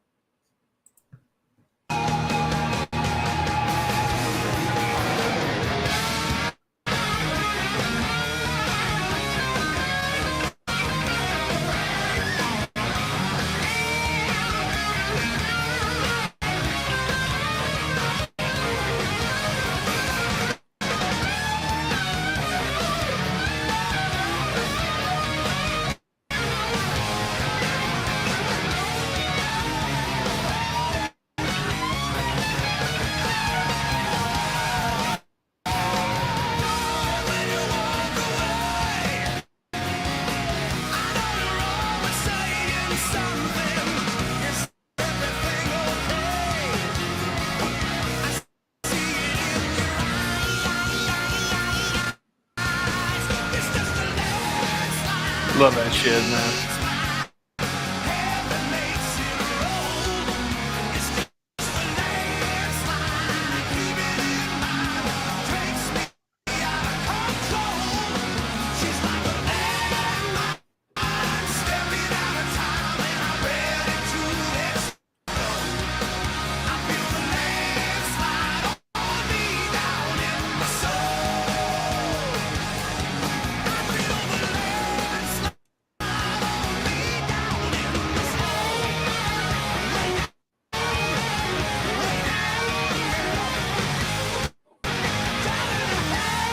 Badass.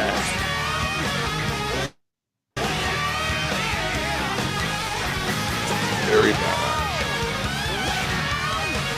Hard to not talk over it, just sit back and listen instead. I know, man. I keep forgetting we're doing a podcast. I just want to listen to the song. That'll get us thrown off the air. It's all good. Landslide. Fucking rock and roll, yo. Wow. That was sick. The solo really right into like that outro there. Gotta get some takes on this shit. Well, we got a guitar guy here, Matt. I want to hear your thoughts on this. Yeah, man, perfect timing, man. I'll break it down real quick for you. I apologize, man. I got to jump off a little early. Got to be up mega early, but yeah, dude, that guitar solo, I will say, first off, this record's fantastic. Like, I know it's, cliche to say, but it's a 10 out of 10 for me. I've always loved that album. And, it's one of those things that I haven't listened to in a while. And it's like, yeah, the solos speak for themselves. They're awesome. But, man, one thing that really stuck out revisiting it today was how fucking awesome Slash's guitar tone is. His guitar tone is on this album. Like, his tone, by and large, like every time you hear him play, you can tell that Slash. He's got that particular guitar tone. But each album from Guns N' Roses on, it's slightly different. There's little tweaks here and there. This is the album I think he just got it perfect on. Like, he's never gotten that guitar tone just the same since. And this particular solo just speaks volumes about that. Nice. So also, you're giving this it a album 10. was on tape, not digital. So I didn't think we had digital back then. No, well, maybe a little bit, but not A little bit on of a Pro level we Tools, do that's now. it. Record This came came out out in in like like what, 2000. 01? 2000, I think. Yeah. I'm not Let's sure. also Yeah. remember when it comes to New Guns material, Axel likes digital and Slash likes tape. So Slash can tape on tape and then send it to him digitally. I mean, You know, I mean, that's part of shit. convergence and everything. Though. I don't know. So Matt, you're giving it a perfect score. Is that what I'm hearing? Yeah, man, it's the guitar tone does it for me. The solo's awesome. This is probably one of my top 3 favorite tracks off the album. That's one of the ones that, I'll never skip it if I hear it come on. But Oh yeah, man, it's just I really, I wish I had a critique to make it more interesting, but I don't, man. For me, it's just a flawless track. Well, thank you for your feedback, and thank you for coming on, man. And thank you, and we look forward to your album. You want to drop anything? But I know you said you had to head out, so I'll go ahead and let you check out when you want. Before you do, though, you want to drop something real quick? Yeah, I appreciate it, man. I know, I know I sound like a broken record here every time I'm on. It's like, oh, I'm getting there. But I'm telling you, it's getting a lot closer than it was last time I talked to you guys. And next time around we'll be even more near the finish line. So yeah, man, as always, I appreciate hanging with you guys, man. It's a blast. You guys are cool to talk to. I appreciate the support. Yeah, if you want to follow me on Twitter, Instagram, any of those things, just at Matt Manzella, and just search by my name on Spotify if you want to check out the solo album. So until next time, guys, I appreciate it, man. Thank you guys very much. Thanks for being here, man. Have a great week, Matt. Yeah, I likewise. hope the man. You guys hangover all take subsides care. soon too. Yeah, hell yeah, man. This body armor stuff's working. Nice, and it is an album worth checking out, guys. So I highly recommend it. Definitely. Much Much live on appreciated, Spotify everywhere, guys. Check it out. Thank you guys so much, man. You guys have a great night. Hey, you too, man. brother. Well, who wants to go next on reviewing Landslide? Let's get Bailey's first review ever. Let's go, buddy. All right. All right.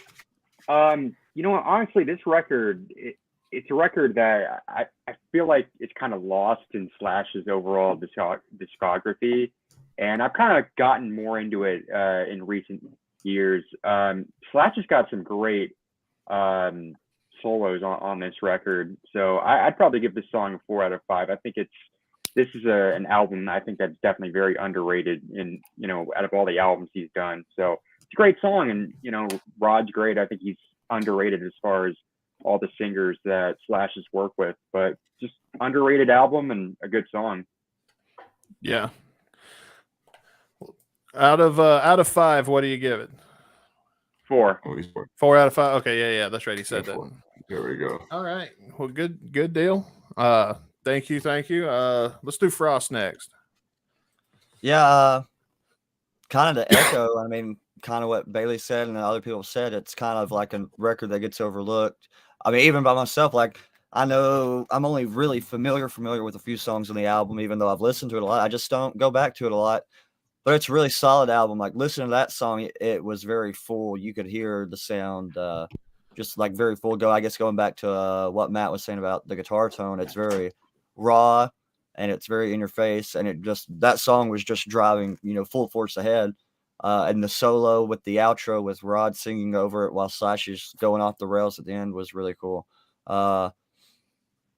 I think I'm probably going to go along the same lines and probably say a 4 as well. I almost said 3.5, but I was like, even though I haven't listened to it a lot, I'm going to go ahead and give it a 4 because I'll probably be going back and probably re-listening to, honestly, the whole album a lot more, starting to become more familiar with it. All right. And who's next? Thank you for your input there, Jeff. Sure, I'll go ahead. Let's see here.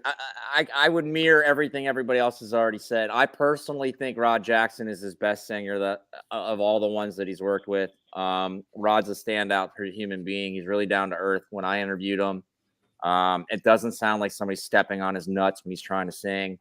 I'm going to give it a 4 out of 5. And the only reason it's going to lose a point with me is because there's always a breakdown in a Slash song or a Guns N' Roses song, and I think it's just dated. Songs like, for example, Garden of Eden don't have that, and it's just straight right to your face. And that was the other thing with Absurd. Like, what's the fuck up with that audio digital fucking breakdown? Like, you had us like 4 to the floor rock and roll, and then all of a sudden you stop. It's like, I think, like I said, the breakdown and bringing it back up is a little dated in rock and roll. Why not just go straight forward through it? And that's where it's going to lose a point with me. But overall, it's fucking, the guitar tone is solid. The backup is everything that Slash needs in a band to pull off an awesome song. And the only reason, like I said, it's going to lose a point is because of the tried and dated breakdown and build back up. Like I said, Garden of Eden doesn't have something like that, and it's straight through. And I love songs like that. Right on. All right, Chris, it's down to you and me. All right. Let me take first crack on this one. All right. But like from start to finish, this is a killer fucking track. Just from like that opening riff, like a little bit of Velvet Revolver vibes. I'm like, shit, this could have even worked like back then, in like 03 or 04, like even further into the future, I guess you could say. But it's like a song from like start to finish. I love that whole solo leading right into the last chorus, into that outro. I'm a big fan of that. I was like, that was some really good, really cool fucking shit. I don't know if any of you guys saw me, like literally halfway through, I'm like, this song's really impressive. And a big thing, especially with our reviews, Dustin, is whether we would add this into like a Spotify playlist with something we would listen to, you know, more than just once or a handful of times. And I literally added this right away to like my rock and roll playlist. That's so you know it's a fucking good song. For my rating, you know, it's probably along the same as everyone else. I'm gonna go 4 out of 5. 4 out of 5, yeah. 4 out of 5. Yeah. All right. Get the words out of my mouth. 4 out of 5. Put that shit in the database. All right, yeah, put it in the database. Oh yeah, we're working on a database. Is that complete, or I should say Chris is working on a database. I'm not doing shit. Slowly but surely. I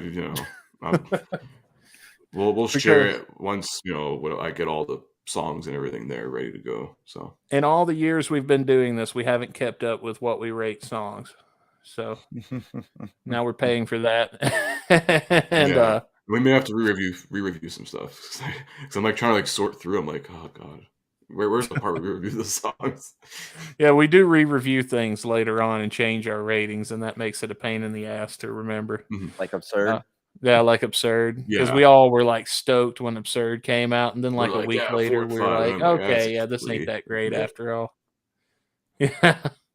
If my ass can figure out the root guitar, and I suck at guitar, Slash did not go overboard on this one.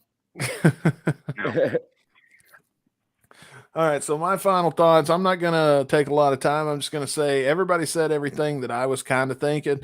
For me, this is a 5-star song. I'm giving it a perfect score because I love this song, and this is one that has already made it to my playlist, and I listen to this motherfucker like at least once a month when I'm not listening to my Pandora or something like that, when I'm just listening to the music that's on my thumb drive or some shit like that. I love it when Landslide comes on, man. It's one of those songs, especially when I'm driving. I love listening to this when I'm on a long road trip and I need something to wake me up and just punch me in the face. This is one of my go-to tracks. It's hard to find a bad song on Ain't Life Grand. I'm sure we will eventually. Ain't Life Grand is probably, I'd love to get this on vinyl and have it in my collection, because this is probably one of, if not my favorite, one of my favorite Slash albums. Asking me my favorite thing changes with my mood all the time, but Ain't Life Grand is always in the top. Even if you include, like, I would put this over a couple of Guns records, a Spaghetti Incident. I'd put this over that. I mean, for me personally, I mean, some people disagree with me. I might be a hot take, but I mean, I love this record. I think it's one of the best of all time, and I think it sucks that more people haven't heard this song. And that's my thoughts on Landslide. So that's like an overall 4.5, 4.75. So yeah, around there. It's a very good track. With anything Slash is on, you know he's gonna give you something great. Oh yeah. Not saying he's a perfect guitar player, but he's up. He's always pretty going to close. stand out. He usually gives Well, the people he's what they also- want. Don't you guys think with Slash, like anything he's in, you can immediately identify his guitar playing? Absolutely. Yeah. Oh, some yeah, riff I can. work and all that. It's just the sound. Same as Duff's like chorus effect on his bass. Especially Hard School. I mean, it's so easy. Or like Sucker Train Blues. Yeah. Yeah. Before we spin the wheel, we got a comment at 8:36 from Guns N' Roses fans Netherlands, but it wasn't an appropriate time to change the subject. Do you guys think that Axl will forget the lyrics at Daytona? Not if his teleprompter's working. Prompter. Yeah. If it's off, he's gonna break a laptop in someone's face. Do you guys remember when he was getting shit for that, for using a prompter back in the 90s?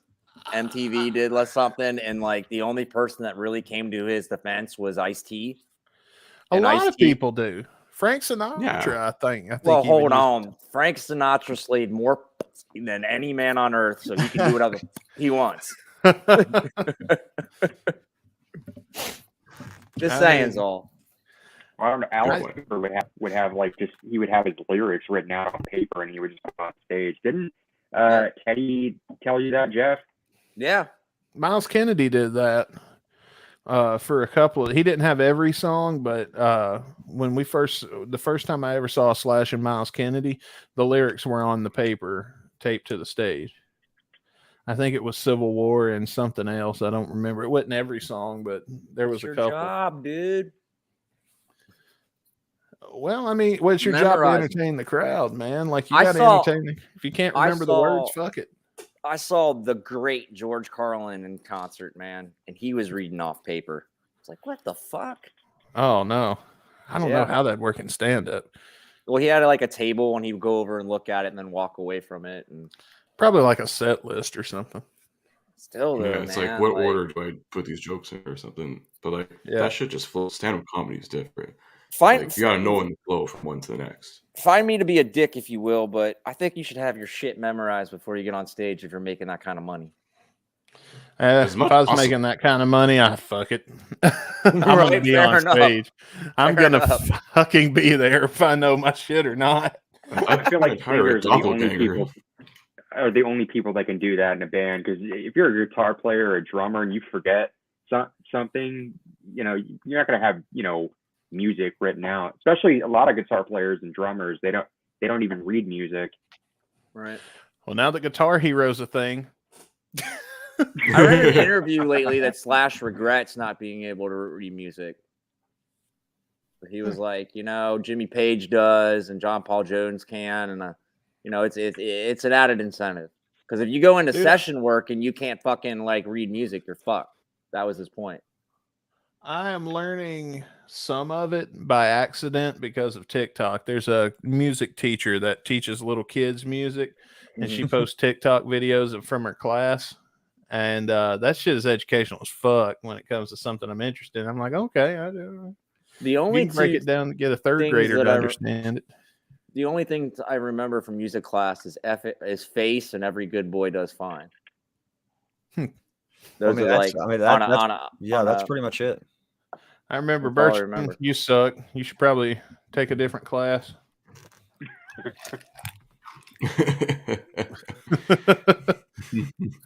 Then I went to shop class and they said the same thing. Axl Rose's metal band. Hey, y'all. Hey, how's it going? I'm going to tell myself that's actually him. Imagine. Axel's in the chat, man. He's in the chat for Axl. Well, you guys want to spin the wheel and see what song we're going to be doing on Guns N' Radio proper next week? Let's get her done. Oh, yeah. Do it. All right, here we go. I'm sending you Duff vibes. If it's estranged, it's like a double for Miss Metal today. Oh my god! I hope it's you can be mine. You guys want to place bets? You guys want to put some chips on the table? Hey, no, yeah. All right, we got you can be mine. I got a 5 on an Izzy song. It's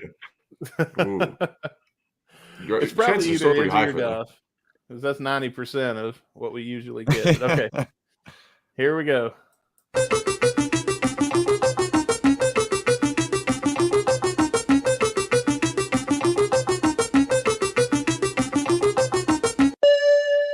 Snafu by Izzy Stradlin.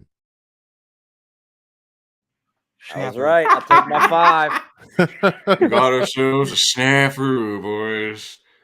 There's a snafu. Ha! That's a French. God damn Yep, king. Dude, Snafu, holy snafu, shit. In your bitch. last podcast, when I was watching the video on Izzy's house for sale, I want that motherfucker, dude. Have you seen That's the a- view? It's a beautiful view. kidding Nice me? pad, dude. That's what Yeah. happens when you're a rock star and you don't give a fuck. You get a pad like that. Yeah. God damn, that thing. Did you see that, Bailey? No, I haven't seen it. Dude, Izzy's house. Is it, which one do we know? Is it a Colorado one or is which It one was is this it? Colorado house. Someone in an Yeah. Izzy Facebook group basically posted it in there. I was like, oh, this could make some good content. So we just And fucking did a whole tour. he, as far as I know, as far as I understand, from he wasn't living in that house too long. It's like he rode the pandemic out in it and like sold it. I could be wrong. Or it was And I up for think I sale. say- I don't know if it is now. I said in the episode, I don't know if it's still for sale and you got a few mil to drop. You could be shitting on the same toilet as Izzy Stradlin. Yeah. Dude, I would put that fucking seat on eBay so fast, try to make half my house back. Izzy Oh, there's Shat. still toilet paper There's here. a Can you fucking use this? pube right there. Izzy's pube right there. If it was Elvis, you could definitely do that. Somebody Well, would the seat he buy died Elvis's on. nasty potty pube. Dude, Elvis died on the shitter, man. And you know he true. had them back in those days because even the women weren't shaving it yet. Well, Elvis, by the time he died, he was a fat, bloated mess, man. No, I don't know if he could even see his Oh. dick. Oh, Peanut come on, bandit, man. You're hurting man. me now. Oh. I I'm love about to Elvis, pee. man. I don't know if you can see. Bro, he didn't need to. The chicks would find it for him at that point. Yeah, fuck It it. is Elvis. It is. Oh, honey, baby, let me remind you who I am. Who's played more ass, Elvis, Oh, yeah. Sinatra, or Tommy Lee? Oh, man, that's a good one. Oh. Elvis would have if he were still alive. Well, Tommy Lee wins for probably most STDs and STIs. So, Yeah, Elvis had standards. yeah. That's back in the good old days when we didn't just crush puss left and right. And That's true. But No I- Bumble, like- no Tinder. yeah, now that there's Tinder, yeah, even Tommy Lee might be out of the ranking. It's probably some guy in Delaware or some shit. Or Idaho, the one dick per like 1,700 single women or something like that. Fucking Idaho. Oh man, That's where I need to move. Like I know where I'm going for spring break. East Buttfuck, Idaho. It'd be like the one single guy for like 2,000 women. Oh man, yeah. It's not that far from here, I don't think. So maybe. I don't know. I ain't been on a bad enough losing streak to need to leave the state or my house. Man. So you haven't had to experience a slump buster in a minute. No. As a matter of fact, I've had to take a break because my hips are getting sore and You ice pack that, you know. yeah, Take a little time out. wear condoms so it don't rub it raw. Yeah, All fucking that- Bailey, pay attention. Condoms. I've said that to the kid about 1,000,000 times, man. Yes, he has. Dude, Who when I, needs first, them? Who needs them? when I first got divorced and started like being a slut again, I didn't realize because we always wore them back home. I got appearance like, Being dude, a fucking nobody himbo? up here nobody wears condoms in real life. No. I do. I mean, I do, but like it's like, whoa, hold up, I ain't even dressed. Let me ask you a question, guys. Have you ever reached for a condom and had a girl be like, "What the fuck's your problem?" And I'll be like, dude. Yeah, 'cause at my that worst, point, they're like, just fucking go already. Come on.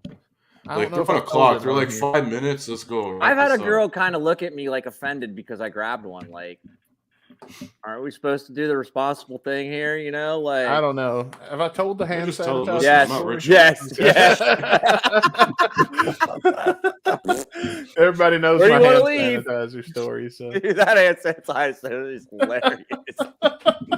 that was not on purpose. That was But an think accident. about it though. That hand sanitizer potentially got you out of a predicament that you probably didn't want to get into. Yeah, I That's mean, true. like, because after I thought about it, like, what if I reached down and would have scratched my nuts or something and not thinking, and then. Ah, the burden. To build into a burning ring of fire. Luckily, I ain't never messed with nothing that had me nasty enough. I had to reach for the hand sanitizer. Okay, it's not that that's bad. It's such a good story, though. It The was a nervous subconscious- habit. The subconscious on Dustin. So God. We'll go into it when we go off the air if we need to. I'll defend myself off the air because I've already told that story on. No, here. I've heard the story. I'm here for it. But I'm going to tell you, this happened to me recently, and again, I don't know if I've told it on here or not. But I went through about 4 condoms in the night. My first night being single again after over a year. And then after we was done, I was cleaning up because at the time you just kind of throw it aside and get back to work. And Don't forget to tie it off. And I only found 3. Oh, dude. Oh, the cat. And I've been digging and I've been looking. I've crawled under the bed with a The flashlight. fucking twice. cat roll took off with. I'm it. convinced that's what Oh my happened. God, no. So I'm behind the couch is another one. I've moved the couch and tried to look under there. I've dug all over this fucking apartment, and I just know I'm going to be hosting my fucking mother one day, and here's going to come the cat batting a damn condom around. Hey, maybe. Hey, hanging out of its mouth like a mouse. Maybe you should be following Drake's advice and pouring hot sauce in there because that girl might have took it with her. Oh, I didn't. You think heard of about that? You heard Didn't about think that, of that. Bailey? No, I have not. So Drake was banging this chick, and he took the condom off and poured hot sauce in it. And the girl supposedly went into the bathroom after it and tried to impregnate herself, and the hot sauce went right up in her. Oh, See, he's fucking smart. He knows he ain't doing that shit. good, smart man. Oh man. Anyway. Wow, this took a turn. What song are we reviewing next week? Snafu by Izzy Stradlin. Well, It's guys, we went down the absurd path. We want to thank everybody who tuned in for episode 150. We want to thank Bailey, Matt Manzella, Frostbite, Jeff, and all the people who commented. Miss Metal, thank you for participating in our contest because you won the loot. Congrats. Congrats, DM girl. us on Twitter, Instagram. Hook us up the details. We'll send you the stuff ASAP. Let me see if she read that. And message everybody I sent else that made it to the wheel, thank you for participating. Thank you for entering. We're going to do more of these probably. Once we do some more live shows, some more milestones. And thank you, Franz, by the way, who sent me a thing. I turned my phone off because I think it may have been my phone that was causing. Oh shit! Look at Francis' comment. Oh my God. I didn't get it until you fucking. Oh my God.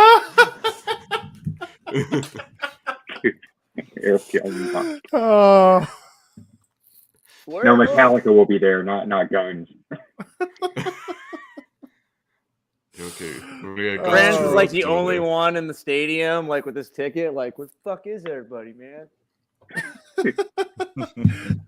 Slash is like, where the fuck are we, man? Oh, but man. Yeah, be sure to for everybody listening on Spotify to the replay. Thank you for listening. Be sure to come back on Saturday for a brand new edition of Shotcast Saturday. We'll figure out what we're going to review when we go off the air. Yeah. And yeah, guys, on behalf of Frostbite, Jeff, and Bailey, I'm Dusty Bones.